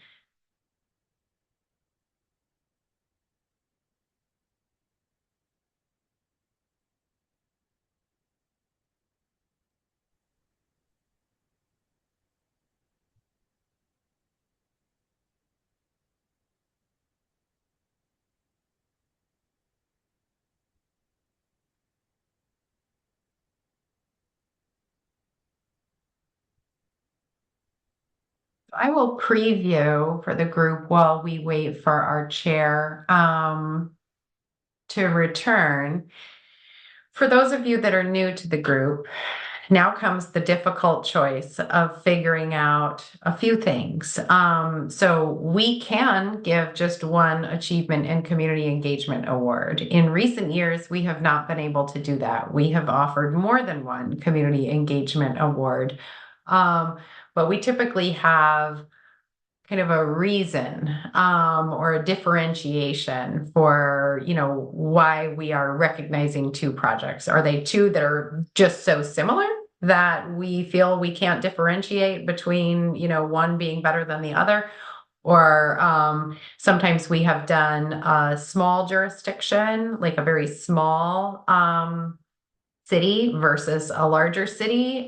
We have also differentiated from a county to a city level engagement project. And so there's more than one way that we can kind of slice and dice and consider these as we move forward in the process. Sorry, Leah, I jumped in just to let our newer members know that the deliberation is not super clear. But Ingrid, maybe you could share the ranking spreadsheet with us.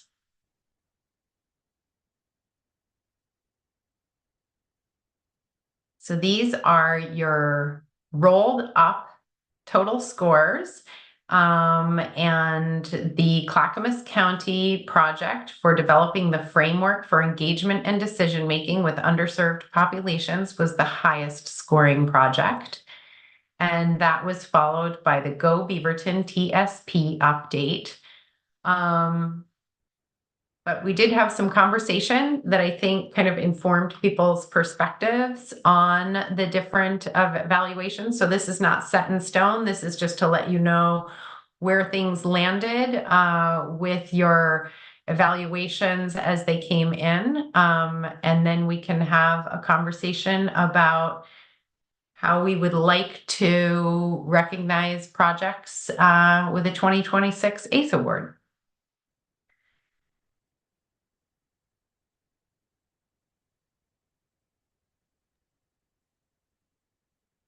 Okay, so we have a couple options. If anyone wants to, throw out your thoughts, or if this discussion made you kind of rethink your scoring, feel free to voice that.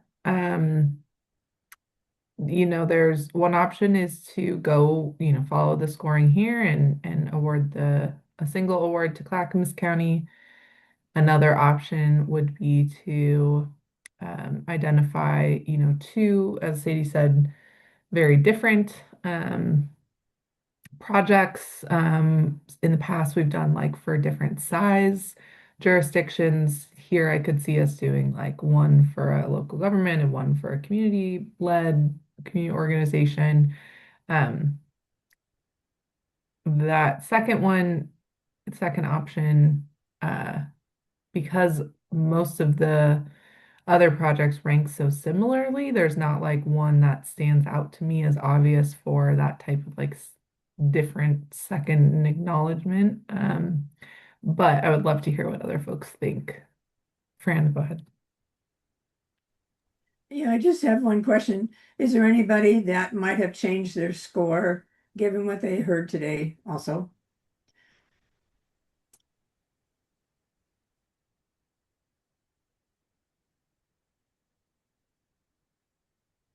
Just wondered.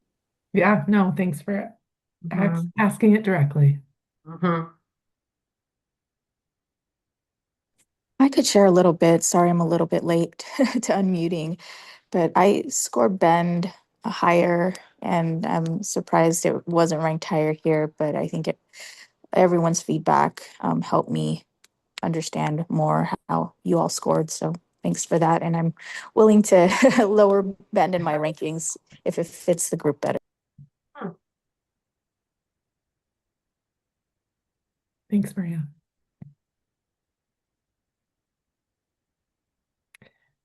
So I guess just to put a proposal on the table, I would be great, supportive of awarding Clackamas County with our ACE Award for the year. We can vote on that, but I definitely want to hear if there's other proposals for lingering concerns about going that path. I would second that, Leah.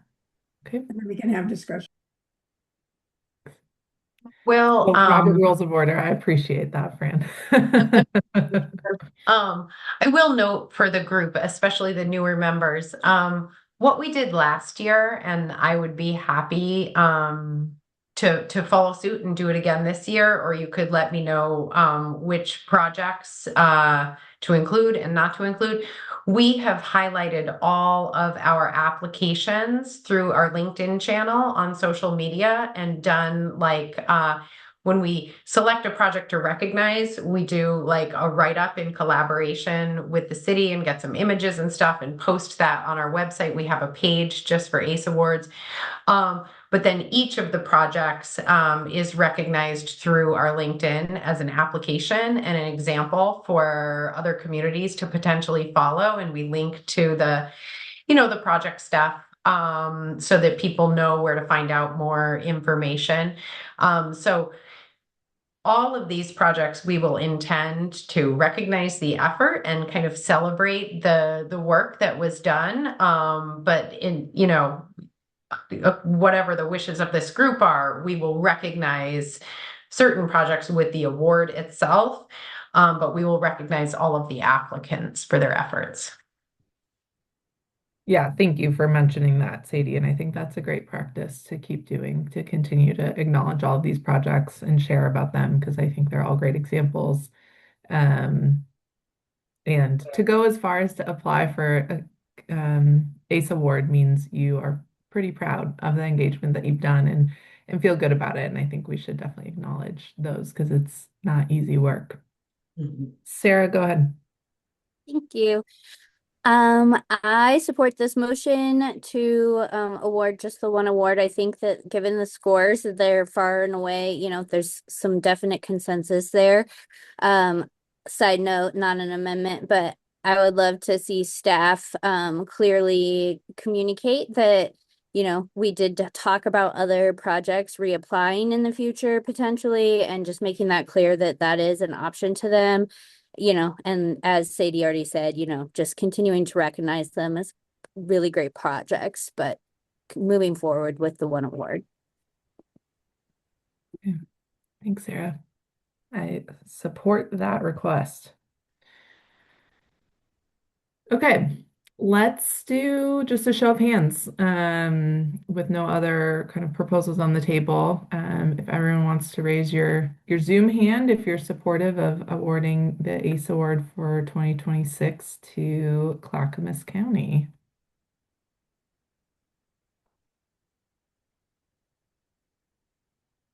Okay, and I think a unanimous set of hands. So thank you all for that. Thank you all for taking the time to read and rank these proposals. It does take a good amount of time, but it's exciting to see the work happening across the state. And Sadie, thanks for helping us to digest the applications and for sharing this information back on DLCD channels and letting folks know our gratitude for their application and encouraging them to apply in the future, especially since so many of them were really early in their engagement efforts.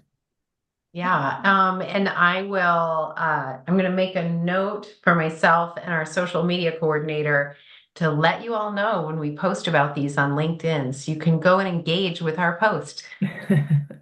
And please follow us on LinkedIn if you aren't already. Jennifer, go ahead. Question. Sadie, you said you had a clear favorite. So can you tell us now that we've already voted? Can you tell us what yours was? I did in our planning meeting. I said I had it, and it was the students. I was a former project assistant for a landscape architecture firm, and that was the one that came to the top for me because I just and I also Rhiannon is here to talk to us about shoreline stabilization, and she works on the coast and is I think keenly aware of the difficult dynamics that exist in some of our coastal communities. And so I was really heartened to see the effort to kind of bring some of that scientific information to a community in a way that the local government lacked the capacity to. So thanks for the question, Jennifer. I had to turn my cards. Thank you. Maria, I see your hand is up and I just want to, do you have another comment or question? No, it's what I call a legacy hand. It's hanging out. That's what I thought it might be, but I just wanted to check. Okay. Well, thank you all for that. And with that, I guess I'll hand it over maybe back to you, Sadie, for our next agenda item. Thank you. Well, it is my pleasure to introduce our colleague Rhiannon Bezor, who works. What is your title, Rhiannon? I'm the Coastal Shores Specialist with the LCD. Yeah, and she is working to steward a rulemaking around shoreline stabilization that she will tell us all about. I heard the presentation yesterday. It's fantastic. So thank you for joining us, Rhiannon. And I'll let you take it from here. Thanks, Sadie, and thank you all for having me today. Meg Reed is here as well.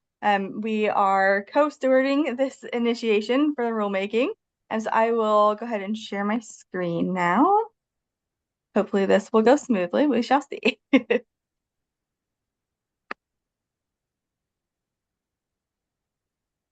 All right, is everybody able to see that?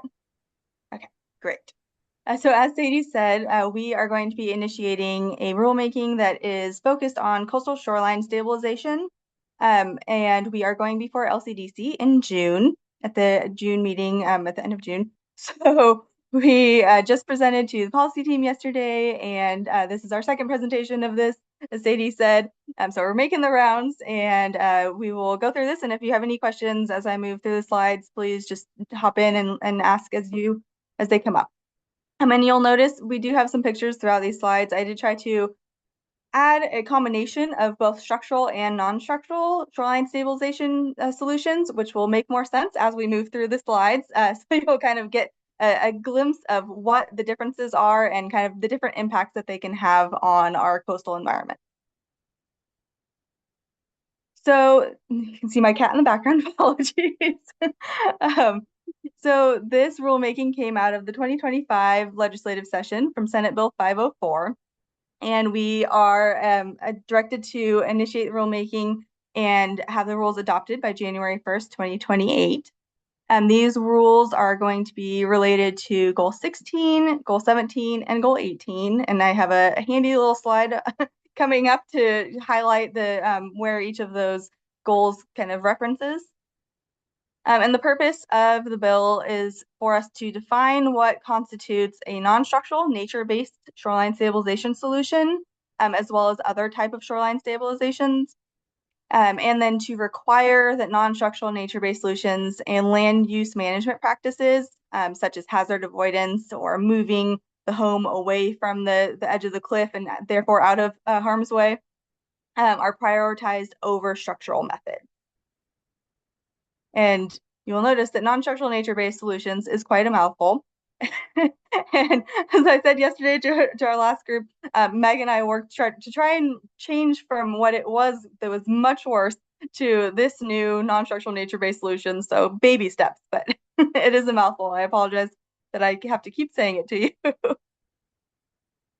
Okay, so just as a reminder of the 19 statewide planning goals, 4 of them are specific to the coastal zone. So of those 4, 3 of them are actually going to be affected by this rulemaking. So again, Goal 16, which covers estuarine resources, Goal 17, which covers shorelands, which is any areas that are adjacent to estuaries, coastal lakes, and beaches and dunes. And then Goal 18, which is covers beaches and dunes. And Goal 19 is noted here, but that will not be impacted by this rulemaking. And in the right-hand corner here is a picture of a nature-based solution. We would call this a cobble berm or a dynamic revetment. And so it's something that would mimic a natural cobble type environment. And it can help slow erosion, but it's in a much less impactful way to the environment. All right, so what is shoreline stabilization to begin with?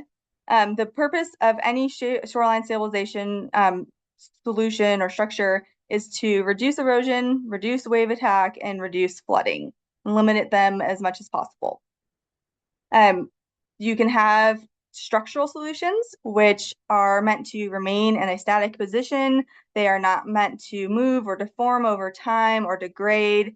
They are usually made out of concrete or large rocks. They can be riprap, which are those large boulders that you'll see kind of stacked at an angle along much of our coast, or seawalls that are like is shown in this picture here, which are a little bit less common in Oregon. Or you can have a more natural kind of dynamic type of solution that we would call non-structural and nature-based. This picture here has both a seawall and a dynamic revetment or cobble berm in front of it. So you can also combine the non-structural and structural we would call that kind of a hybrid type solution. And again, each of those would have different types of impacts and different levels of impacts on the natural environment. And as I said, seawalls and riprap are definitely the most common methods used, especially in Oregon. In other places around the world, especially on the East Coast or Southeast, for non-structural, you'll see things like living shorelines, and those can also be used in estuarine and riparian areas in Oregon as well, but are less common on the open coast. Goal 16, 17, and 18 all do have limitations for the use of structural shoreline stabilization because they do have more impacts on the environment. But in each of those 3 goals, there are no existing definitions or specific guidance on the use of some types, specifically non-structural nature-based solutions. And so this bill is aimed at trying to fill those gaps, this rulemaking, excuse me. So when we refer to non-structural versus structural, it's kind of a dynamic array of different solutions that you can use. And so the first being moving out of harm's way, that's the initial step that should be taken. And this is kind of a hierarchy that we're going to be using within the rulemaking as well. Things like vegetation or dynamic revetments, again, mimicking the natural processes, having less impacts negatively on the environment. Combining different strategies would be hybrid, and then riprap and seawall would be considered structural. And so again, it's kind of a green to gray or soft to hard. You can often see that being used for these terms as well. And so that is one of many reasons why we also need to define them so that we can have a single definition for each of these terms to make use of the natural process or natural solutions a little bit easier. So I keep mentioning these negative impacts of structural solutions, just to highlight a few of them. Things like end effects or flanking. So if you have a seawall or riprap, you might have increased erosion on the sides.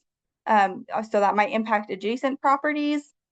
You can also have increased erosion at the base of those structures. Because it is meant to slow or limit erosion, that normal erosion process that would add sediment back to the beach or to the shoreline is then very cut off. So you can lose a lot of the sand that would normally be on the beach. The more structures that are put in place, especially riprap, the more likely that stretch or region of the beach is to get more riprap or to have people seeking to get more riprap. It can also limit the access for recreational use along the beach, because if you're putting these very large structures with a really large footprint out on the beach, then during high tides or storms or king tides, that space where you would normally have for people to be able to recreate on the beach becomes very narrow. And then along those same lines, because you're taking away the vegetation, you're taking away a lot of the sandy area, then you can have a lot of habitat loss happening too. So again, Senate Bill 504 is hoping to have this rulemaking fill some of those gaps.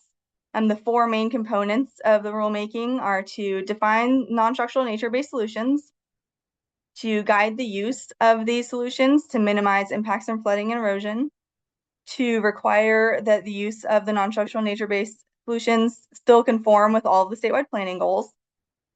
And then we also have a part of the bill that is specifically to ODOT.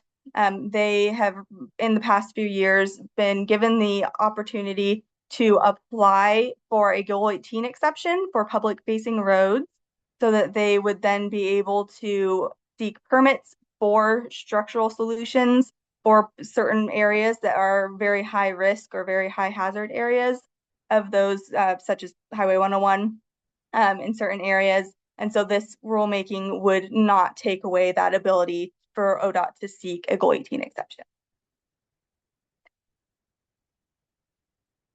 So Once our rules are adopted, then Oregon Parks and Recs and Department of State Lands will both have to adopt conforming rules, both by January 1st, 2029. For OPRD, their jurisdiction is on the ocean shore, so any structures or non-structural solutions both would need permits through OPRD. They're also currently updating the ocean shore rules, and so we are making sure that our rules and their rules will be will not conflict each other. My dog is chewing on my hand next to me. I apologize. And then for Department of State Lands, they handle removal fill permits. And so their jurisdiction will again need to have rules that conform to our rules. So for the Rulemaking Advisory Committee, Senate Bill 504 did have directives for some specific groups, interest groups that they wanted to see represented through the Rulemaking Advisory Committee. And then we have also added a few different interest groups too, to make sure that all the different groups and voices are heard at the table, because this rulemaking will impact quite a few different groups. So for example, having coastal engineering professionals there to speak on what processes are normally used, what methods, and how these rules might impact how things are done at current times. Restoration professionals, tribal representatives. We have a letter of invitation for consultation being under review right now for each of the 9 tribes, and then we will send that out shortly. Local government officials and local coastal planners. These rules will necessitate that coastal jurisdictions update their comprehensive plans to be in compliance with the new rules. And so we definitely want to make sure that we have planners on the rack to be able to give us, constraints on capacity and other concerns with our new rules.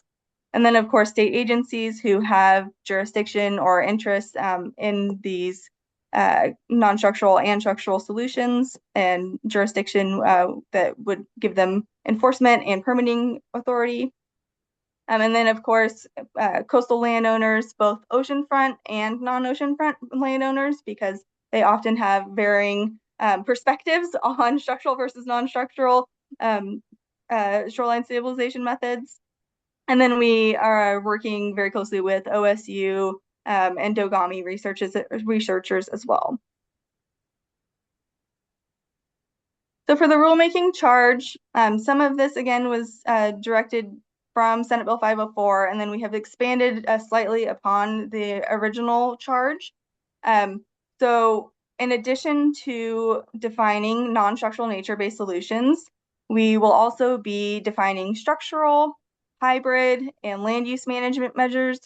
There may be additional definitions that come up during the RAC meetings that we can define as needed to. We are going to require that non-structural nature-based solutions, again, conform with statewide land use planning goals and are prioritized over structural solutions. We will provide minimum requirements and additional direction for the use of these non-structural solutions. And again, making sure that the rules do not change ODOT's ability to seek a Goal 18 exception. And of course, considering local government and state agency capacity constraints and their ability to achieve these rule requirements. Some things that will not be addressed by the rulemaking include public access sites. As you may know, Meg has just been finishing up some new rules addressing public access sites. So that is already being taken care of.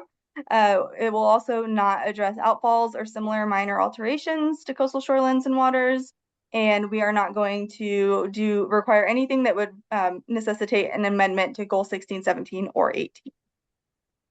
And just to highlight these pictures here, so this would be considered a land use management strategy here. You can see that there is a nice, wide, healthy, vegetated dune out here.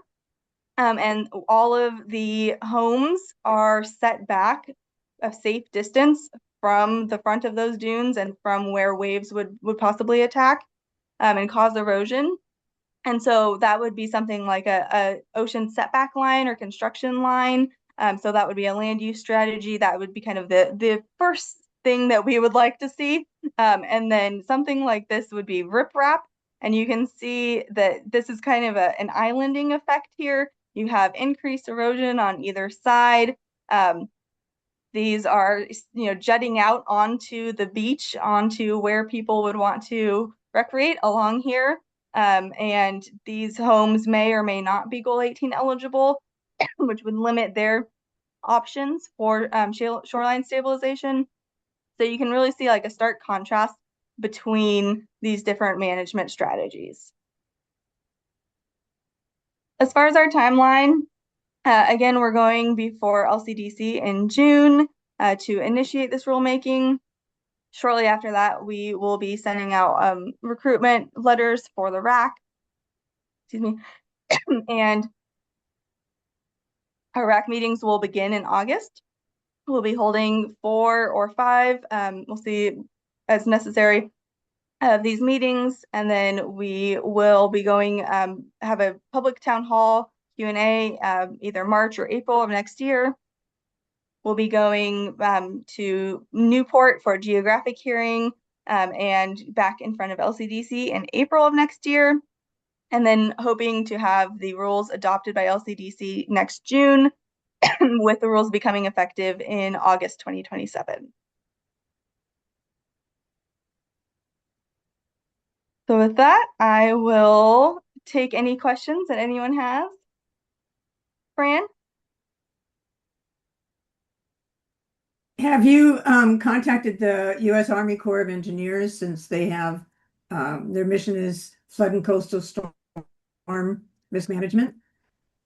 I just put their link, but I thought maybe they might want to be in the RAC. Thank you. Yeah, absolutely. Yeah, we have not contacted them yet, but they are on our list for potential RAC members. And thank you for the link. Okay. And it might be useful. I hate to make you share screen again, because I myself know how difficult it is to participate in a meeting when you're sharing screen. But to go back to the RAC membership list, and we just reviewed an ACE award application from the University of Oregon Department of Landscape Architecture.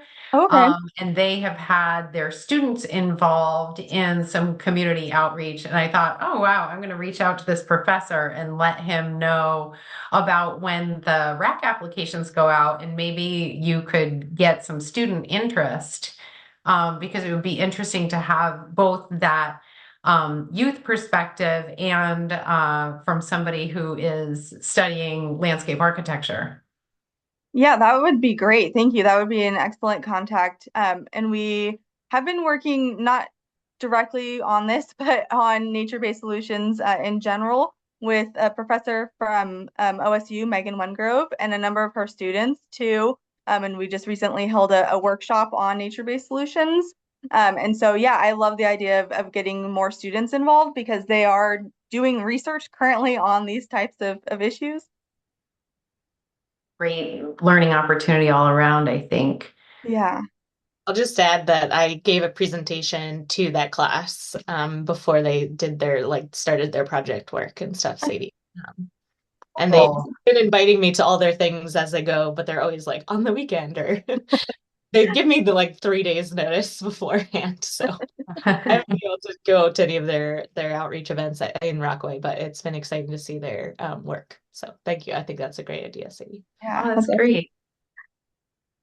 Fran? Yeah, I had one more question. This looks like a very ambitious RAC. I mean, you've got 13 different representations here, and you have a very aggressive, to me, and a very aggressive timeline. What's their chances of success here, and how are you going to balance out if you get too many of one, lopsided RAC members? Just curious how you're going to deal with that. That's a great question, and it's something that we have definitely been discussing too. Both the number and the scope of how many RAC members we want to have, because having various experience in other RAC meetings or other RACs and seeing, you know, large group versus small group dynamics and making sure that everybody has a voice. We have discussed the possibility of having the state agencies be in a technical advisory role. And so they would be speaking specifically to their role and not giving general opinions. And so we would be contacting them prior to the RAC meetings and kind of laying out a bit of groundwork. We had also toyed around with the idea of having a separate technical advisory group and then having the RAC separate, which I think we moved away from that, but could also still technically be an idea. We also have just been granted approval to move forward with a facilitator who will be running these meetings for us. And then Meg and I will both be there to assist, of course. But that way they will be the ones to kind of make sure that everybody has a chance to be heard. Great, Rhiannon. Thank you for sharing that, because one of the observations I made watching your slide presentation both times is that these are very emotional issues for communities, for, you know, environmental advocates, for property owners, because we're talking about where people's houses can go and whose are protected and whose are not, and what that looks like. So I'm glad that you'll have a facilitator there. And just for our CIAC members, this rulemaking advisory committee list is really recommendations. And this is our opportunity to look at this list and say, gosh, are there any groups that I think are not represented here, or are there voices I just want to make sure are included? You can see, you know, environmental and recreational organization representatives is really two different groups, environmental and recreational.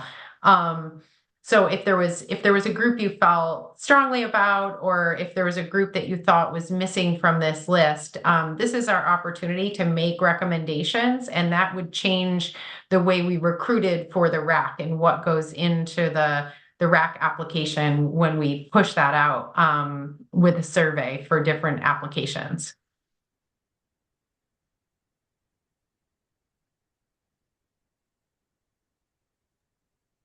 Thanks, Sadie, for teeing up that question for the group. I just wanted to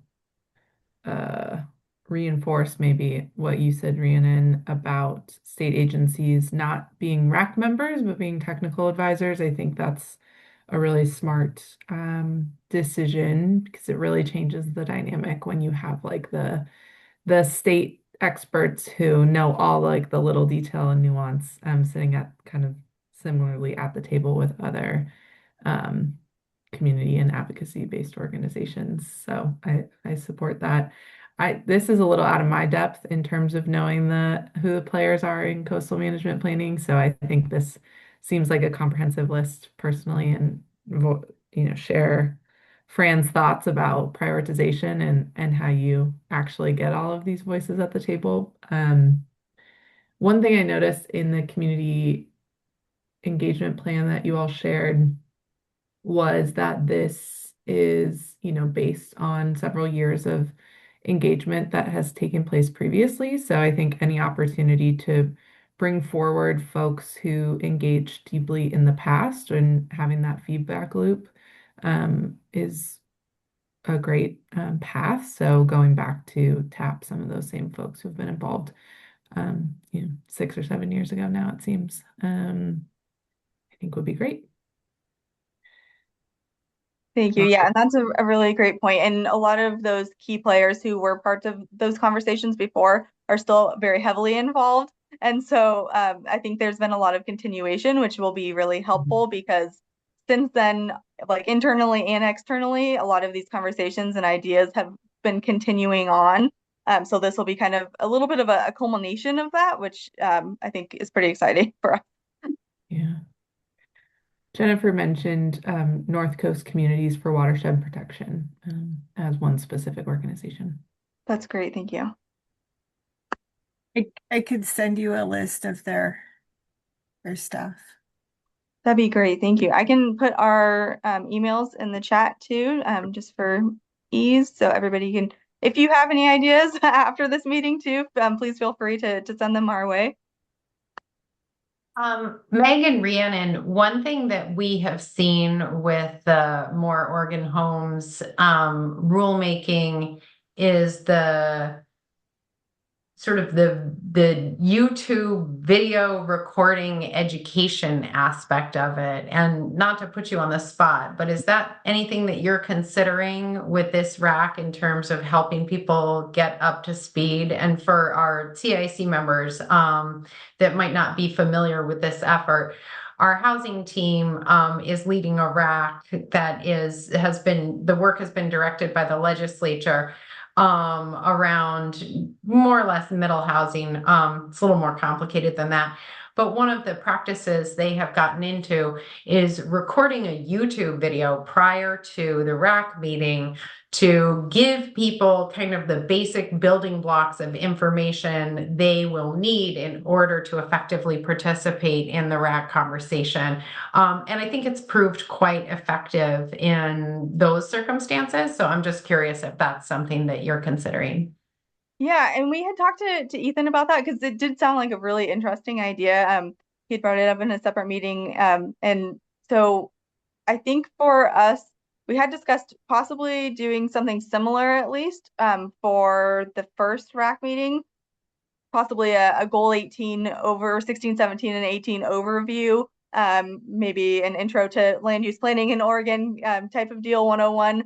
And then maybe or not maybe be on YouTube. It might just be a slideshow that we would make available prior to the meeting. So we're not sure really on the format yet, but I do like that having everybody be put on the same level prior to the meeting so that everybody has that same information to enter the discussion and not be kind of trying to catch up the entire time.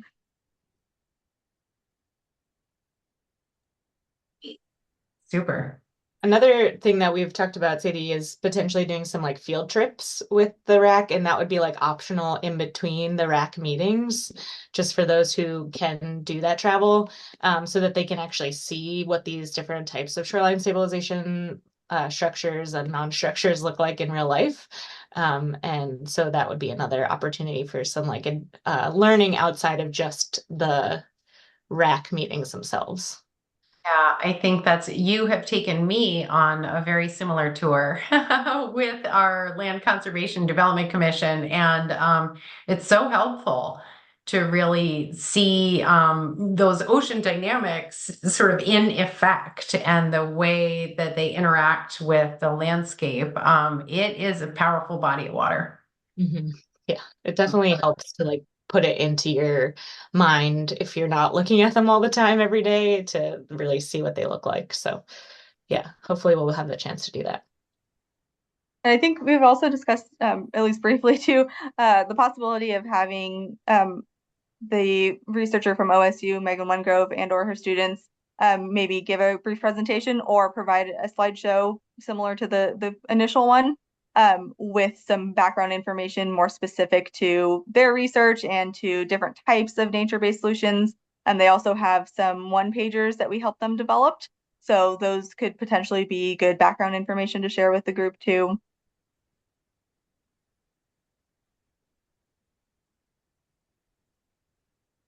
Any final thoughts from CIAC members on this rulemaking advisory committee recruitment list or other questions about engagement for this project? And if I could just chime in too, I'd appreciate any advice you have for communications around an issue that, like you said, is so emotional for people, and people have very strong opinions about this, and a lot of opinions about things that will be outside of the scope of this rulemaking. You know, they'll want us to address things that we won't be able to address. And so, yeah, any advice you have for us as we embark on this would be very appreciated. Absolutely.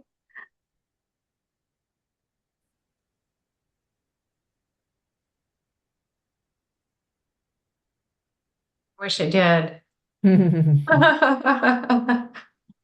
We have some great minds in this group. So really, if you do have thoughts on that, or I mean, I guess your field trips will be public meetings, correct? So sign up for our Gov Delivery and find out when those are, and you can join one of the field trips. They are excellent. It's always fun to go to the Oregon coast.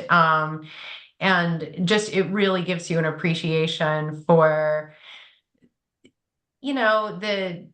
I kind of put urgency in air quotes because it's not an overnight issue, but it is one that isn't going away.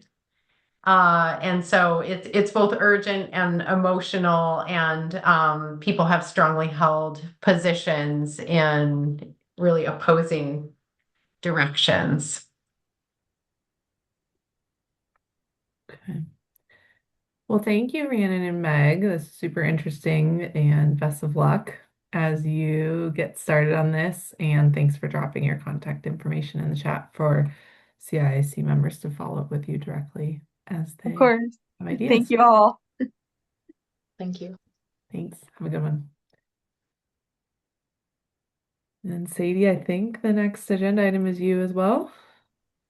Is, and I can share my screen if we would like. I maybe should have included this in your packets, but some of the information was a little bit late in making its way to my desk.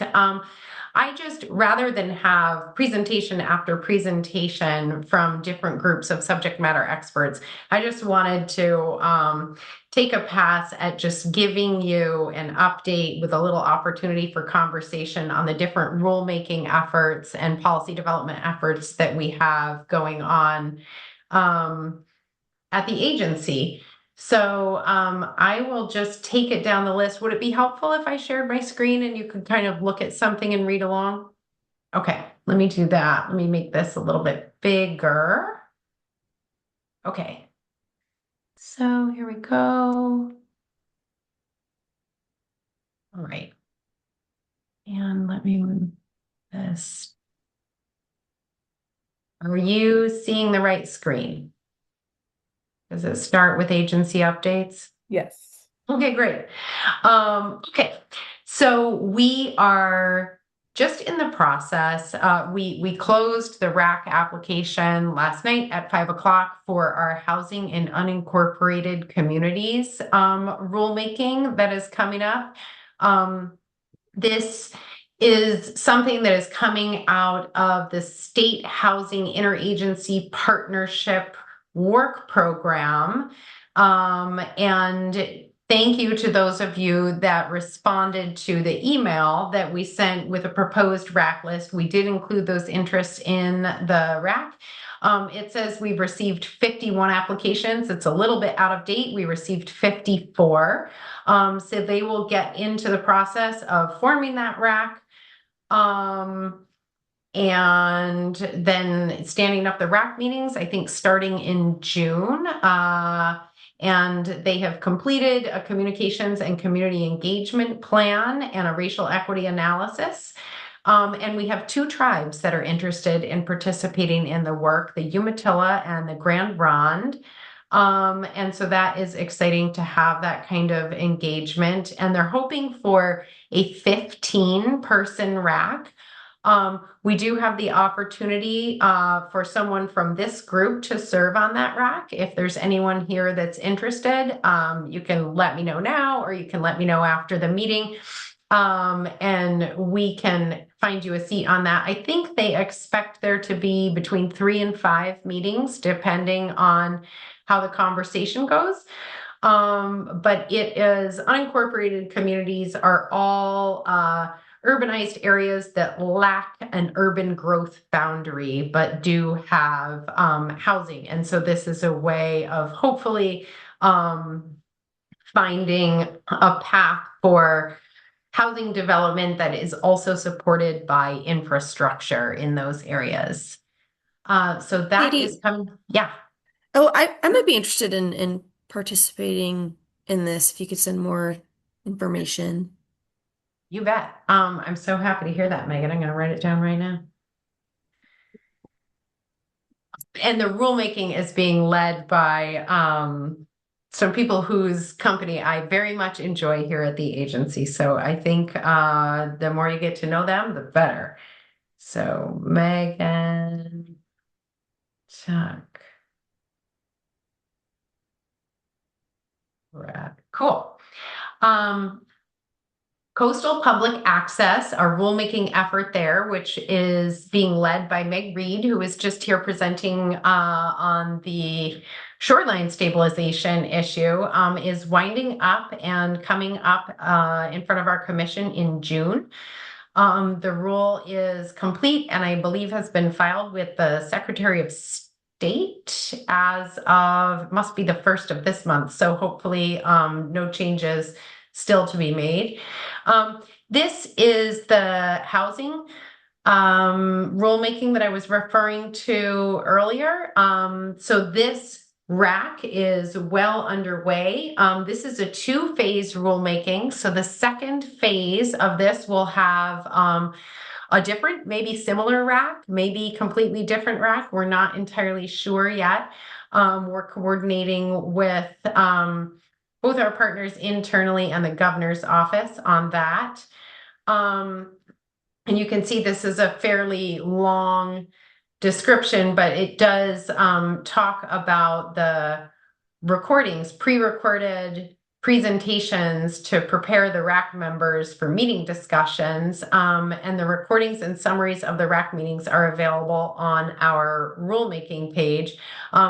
We've had quite a good reception on that, and I'm thinking that it's going to be adopted as a much more common practice in terms of getting those educational videos out there. And it's something that we've heard very broadly at DLCD, not just around RAC materials, but around, small jurisdictions with a single planner or a planner that is, the only planner on staff and right out of school would like to know how to submit a PAPA or how to create my transportation system plan and what goes into that.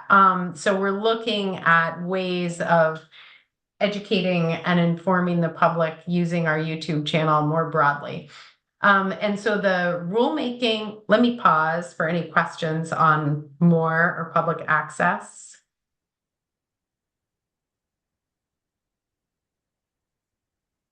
Certainly, we will let you know when the RAC application is open for the phase 2 of this rulemaking. So yeah, Fran, you have a hand. Yeah, quick question. When you have these re-recorded things on YouTube, I'm assuming it's public information and we can use it to show at public meeting. Yeah, thank you for the question. And please share broadly. So our phase 2 on the More Oregon Housing rulemaking will have a public hearing in October and a December adoption. And then this rulemaking on greenhouse gas emissions reduction, we did kind of deliberate over whether or not to present to the CIAC in this regard. It is an issue that we have visited on a number of occasions in past rulemakings, and internally the decision was made because of the idea that that knowledge would be transferable to invite just our former RAC members to participate in this small rulemaking change. And so we sent that out to, I think, 75 former RAC members for our greenhouse gas emissions reduction rules. And LOC and AOC, the League of Oregon Cities and the Association of Oregon Counties will work with DLCD staff to select the RAC members, and their first RAC meeting will be in July. This is a very small and fairly technical rulemaking. difficult to communicate about broadly for those reasons. Our wetlands rulemaking that you heard a presentation on 2 meetings ago is on pause, and we're not sure when that is going to get a green light to move forward. But it is a complex issue related to both housing within urban growth boundaries and wetlands and the protection that wetlands need in order for our ecosystems to thrive. So I will keep you updated. Our Goal 5 cultural areas, we have adopted a fair amount of the rules in that rulemaking space, but there is a piece of our Goal 5 rules that is tied to wetlands, so also on hold, but the previously adopted portion is effective the 1st of January in 2027. We have a lot of guidance that we have put out, and we are hosting webinars for local governments and inviting tribes to participate in those webinars. The cultural areas rules that were adopted are specific to tribally significant cultural areas. And so we're very excited to have them in place. And we want to make sure it rolls out smoothly. So we're doing a lot of kind of local government education in terms of how to implement. And then finally, I think I have a little editorializing here. Under our employment tables rule, this is tied to something called the Simplified Urban Growth Boundary Expansion Process, which is a rule that we passed into law, I think around 10 years ago. And unfortunately, the simplified method that was developed with a rulemaking advisory committee that met over like 2 years was too complicated, and nobody has ever used the simplified rulemaking or the simplified UGB expansion method. However, a portion of those adopted rules require us to update this employment table every year. And so we do, and we're hoping that maybe at some point we can remove that portion of the rule because nobody's using the method that the employment tables inform. So sorry for the editorializing there. And then finally, the DLCD budget, and LC stands for legislative concept. Our budget development and our legislative concept kind of run together until the beginning of the next long legislative session, which is in January of next year, January 2027. And it is a long process, but the first step of it is we create something called our agency request budget. And that is our opportunity to say, these are the things that we need money for so we can continue to do them, or we would like additional money for these things so that we can do these new things. And that is going to be submitted on the 31st of July to the LFO, the Legislative Financial Office. And after that, the governor will release the governor's recommended budget. And all the agencies will look to see if the governor is recommending what was in their requested budget. But the governor doesn't have the final say, nor do the agencies. That is the responsibility of the legislature. And so in the course of the long legislative session, we'll have a budget presentation. All state agencies will have a budget presentation to the Ways and Means Committee. And then they will create a legislative proposal. And when that is adopted by the legislature, we have something called the legislatively adopted budget. But it's a long process. It generally, I mean, as soon as you're done with your last one, you're starting the next one. So this is where we are in the process. So policy option packages, that is a way of saying new funding. So when a state agency wants new funding, they submit something called a policy option package. And this time around, there were some limitations in the budget development process on what could be included in a policy option package. So when you're asking for new money, it wasn't just kind of like a wide open creative exercise this time around. It had to be tied to a legislative or ballot measure mandate. Information technology projects were welcomed, especially those already in process, and capital projects. But that is something that DLCD, we don't manage anything capital, like ODOT would manage a road or something like that. So we don't have any of those. We are sure we don't have any POPs that fall into categories 1 or 2 or 3, and are still assessing our legislatively directed work and whether or not it is eligible to fall into that first category. And again, we're deliberating, and then there will be an opportunity for the CIAC to provide input on the DLCD budget when our budget comes up for hearing at Ways and Means during the next session. The dates won't be determined until January or February at the earliest. And so I will let this group know. And if that is something we are interested in doing, you are welcome to direct me to write a letter that then you can edit as you wish to submit to the Ways and Means Committee. And then I think this is my final piece.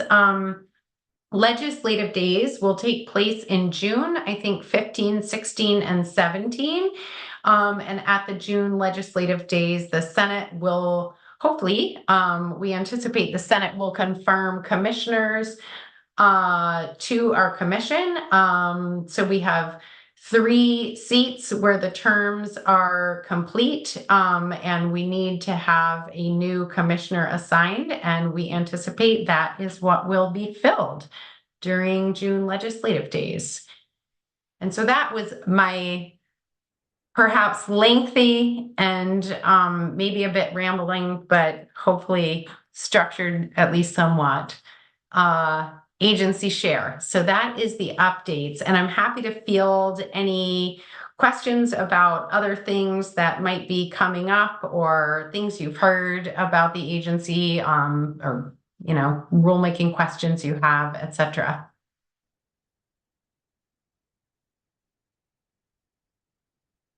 And I would love to hear if you would rather hear it from me, or would you like me to bring in the subject matter experts? I liked the level of detail on that compared to 10, 30-minute presentations. Yeah, it is hard for our policy experts, I think, to pull themselves back. They're experts. That's what we do. Yeah. Any questions from the group? Comments? Things you want to hear more about at a future meeting, perhaps?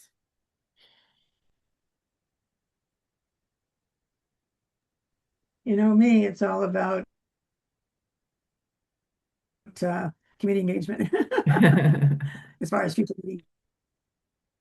Yeah, I didn't hear anything in there, Sadie, and correct me if I missed it, on like work that is happening that will be engagement beyond Iraq. Are there any projects that are doing broader community engagement? I do know, sorry, thank you for the question, Leah. The housing in unincorporated communities rulemaking is, Kitty wants to be up here, is going to look at their RAC applications, and if they cannot get what they feel is balanced representation, especially from more vulnerable populations, lower income populations, minority populations, they are going to hold a focus group for that rulemaking. And then I would say, in addition to the RAC meetings, really the more recorded videos and the field trips for the shoreline stabilization stand out. And other than that, we don't have too much creative that is happening in terms of community engagement within the scope of our rulemaking. And we did have some CBO conversations around our budget development. I think we had 4 different conversations that I participated in with the legislative team, and those were fruitful, but because our ability to think creatively in terms of budget requests this time around was constrained, we weren't able to kind of dive as deep into some of the topics that we would like to, but I think it's good for us to maintain those relationships just the same, and sort of keep people engaged and informed in that regard. Well, if Megan ends up serving on Iraq, and if that unincorporated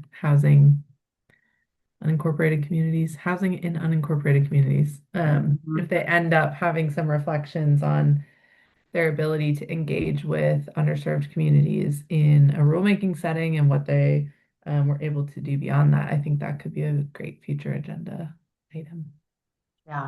Yeah. Megan, I'm hopeful that you will be able to join this RAC.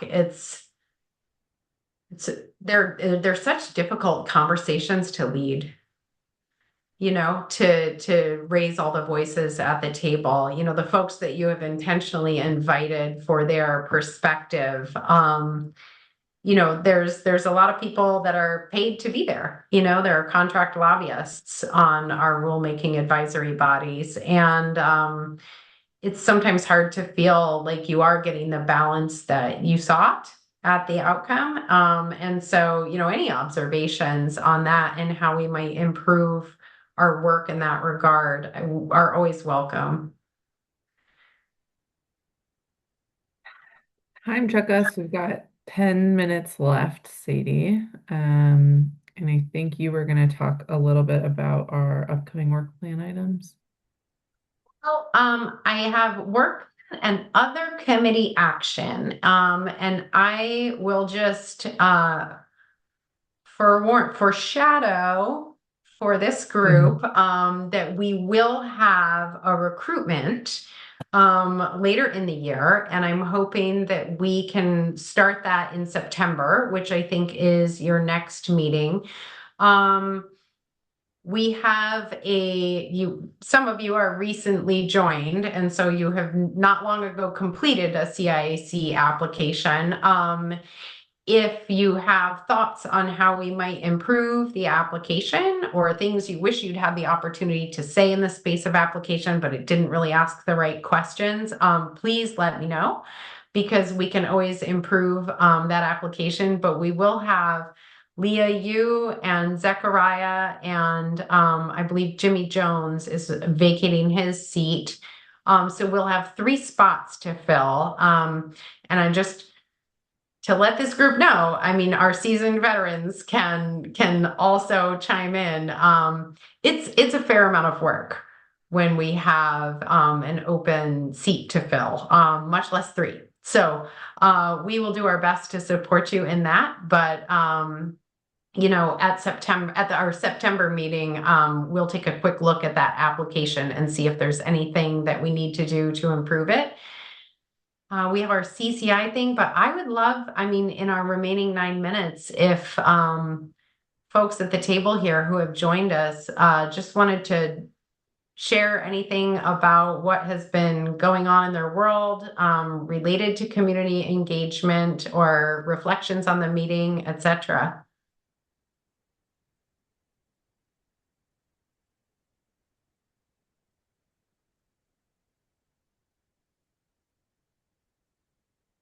Zechariah, what's going on in your world? Put you right on the spot. Well, I am so I started a relatively new position about 4 months ago with the state. I left ODOT and I'm now with the Department of Administrative Services. Excuse me. I'm in the statewide sustainability officer role, and so I work with agencies to advance sustainability in their operations. And so that it's a fun role. It's I get to work with staff across the enterprise, and one of the more exciting pieces is supporting the governor appointed sustainability board. And so there's some not so much public engagement there, but we engage local jurisdictions and have directors of different agencies present to the governor appointed board and share ideas for best practices on sustainability and whatnot. So I'm trying to flex my CIAC knowledge in ways to engage the public more, because typically we don't see the public join those meetings, which is a bummer to me, but that's a goal of mine that relates to this group. Thanks for asking. Congratulations on the new role, Zachariah. Thank you. Maria, go ahead. Hello again. This is Maria in Portland, and one of the things we've been working on here out of my office, I represent Councillor Mitch Green as his chief of staff, is that we've been really trying to listen to environmental groups and tribal groups, not formally the tribes themselves, but people who have interests in climate, transportation, and other land use issues, and rethinking where tribal consultation and where a tribal liaison is situated in a municipality. Currently, they're under the government relations department, and we've been hearing demands from different community groups that they think the tribal liaison should be extracted from that umbrella so that they could operate with more power and independence. So I think that's what we're contemplating in Portland. We just reset our form of government in January of 2025 after over 100 years with our charter refresh. So we're still in this mode of rethinking about where power lies in the institution. One of the other things that's been happening in recent months is that a planning process had wrapped up where the Bureau of Planning and Sustainability was soliciting input from different groups and stakeholders in the community about some upcoming code changes related to the critical energy infrastructure hub here in Northwest Portland on the west side of the Willamette River. And this is a highly volatile, dangerous place, especially when you're talking about the Cascadia subduction earthquake. This place could explode, cause all kinds of ripple effects, and potentially set Forest Park ablaze.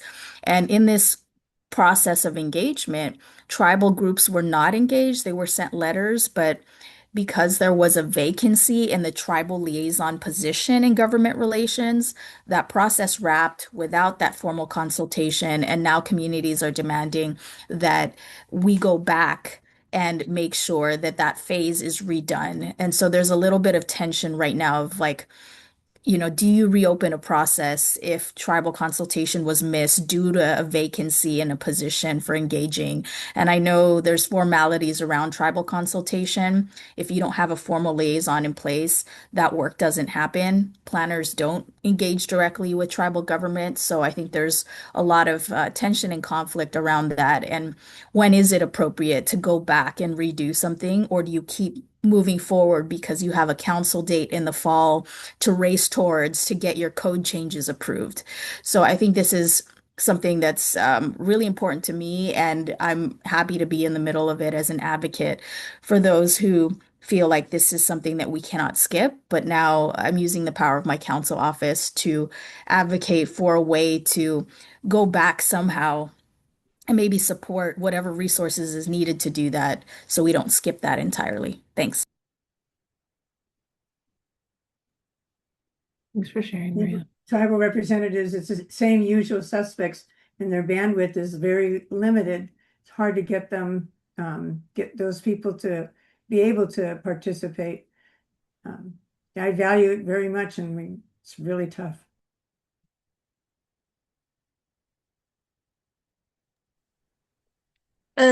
We've been working with a group called Central Oregon Civic Action Project that really started back in 2024 by launching a civic assembly. And I don't know if folks are familiar with civic assemblies, but basically they're groups that are selected to be demographically representative of your community, and then they basically get to deliberate together on a policy question and come up with something. So they're put in the place of being the policy experts and developing the policy recommendations and really diving deep on a subject.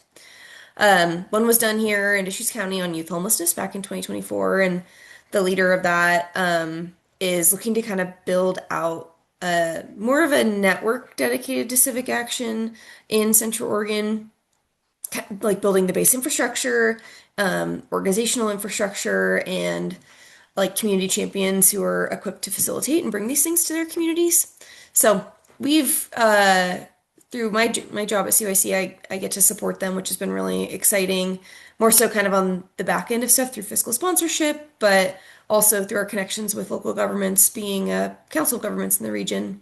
And it's been making some really cool progress. And as things evolve and as they test like new innovative ways for civic participation, I'm happy to bring that and share that with the group. And you're welcome to check out their website. It's cocap.us. And they have some examples from previous assemblies and also a current project that they're doing concerning community and AI, which is of course a hot topic, that they're doing some community, like interesting kind of different types of polling that then will lead into small community conversations and then eventually some sort of assembly. So just thought I would share and kind of cool stuff going on. Was it Healthy Democracy you worked with, or was there another? Yes, they supported the first assembly, and we just recently did like a summit too, where they helped us with a facilitators training for folks in the community. And yeah, they're, I believe, maybe national, but based in Portland. Yeah, we worked with Healthy Democracy on our middle housing code changes in 2022. So would definitely recommend looking into the civic assembly model for folks who haven't. It's a really meaningful and like mind shifting way of engaging with the community. Eugene won an ACE award for that work. We did. That was before my time at the city, but excellent. Well, thank you all so much for engaging in this many different topics, and Sadie and Ingrid for continuing to fearlessly lead us. It'll be a couple months before we get back together, and I'll just plug that both Zechariah and I are in at-large positions for CIC, so the opportunity for recruitment is statewide for both of those positions. Jimmy, I think, is in District 6, so start thinking now about folks you might know across the state in your networks that would be interested in joining us in the new year. Thanks, Yeah. everybody.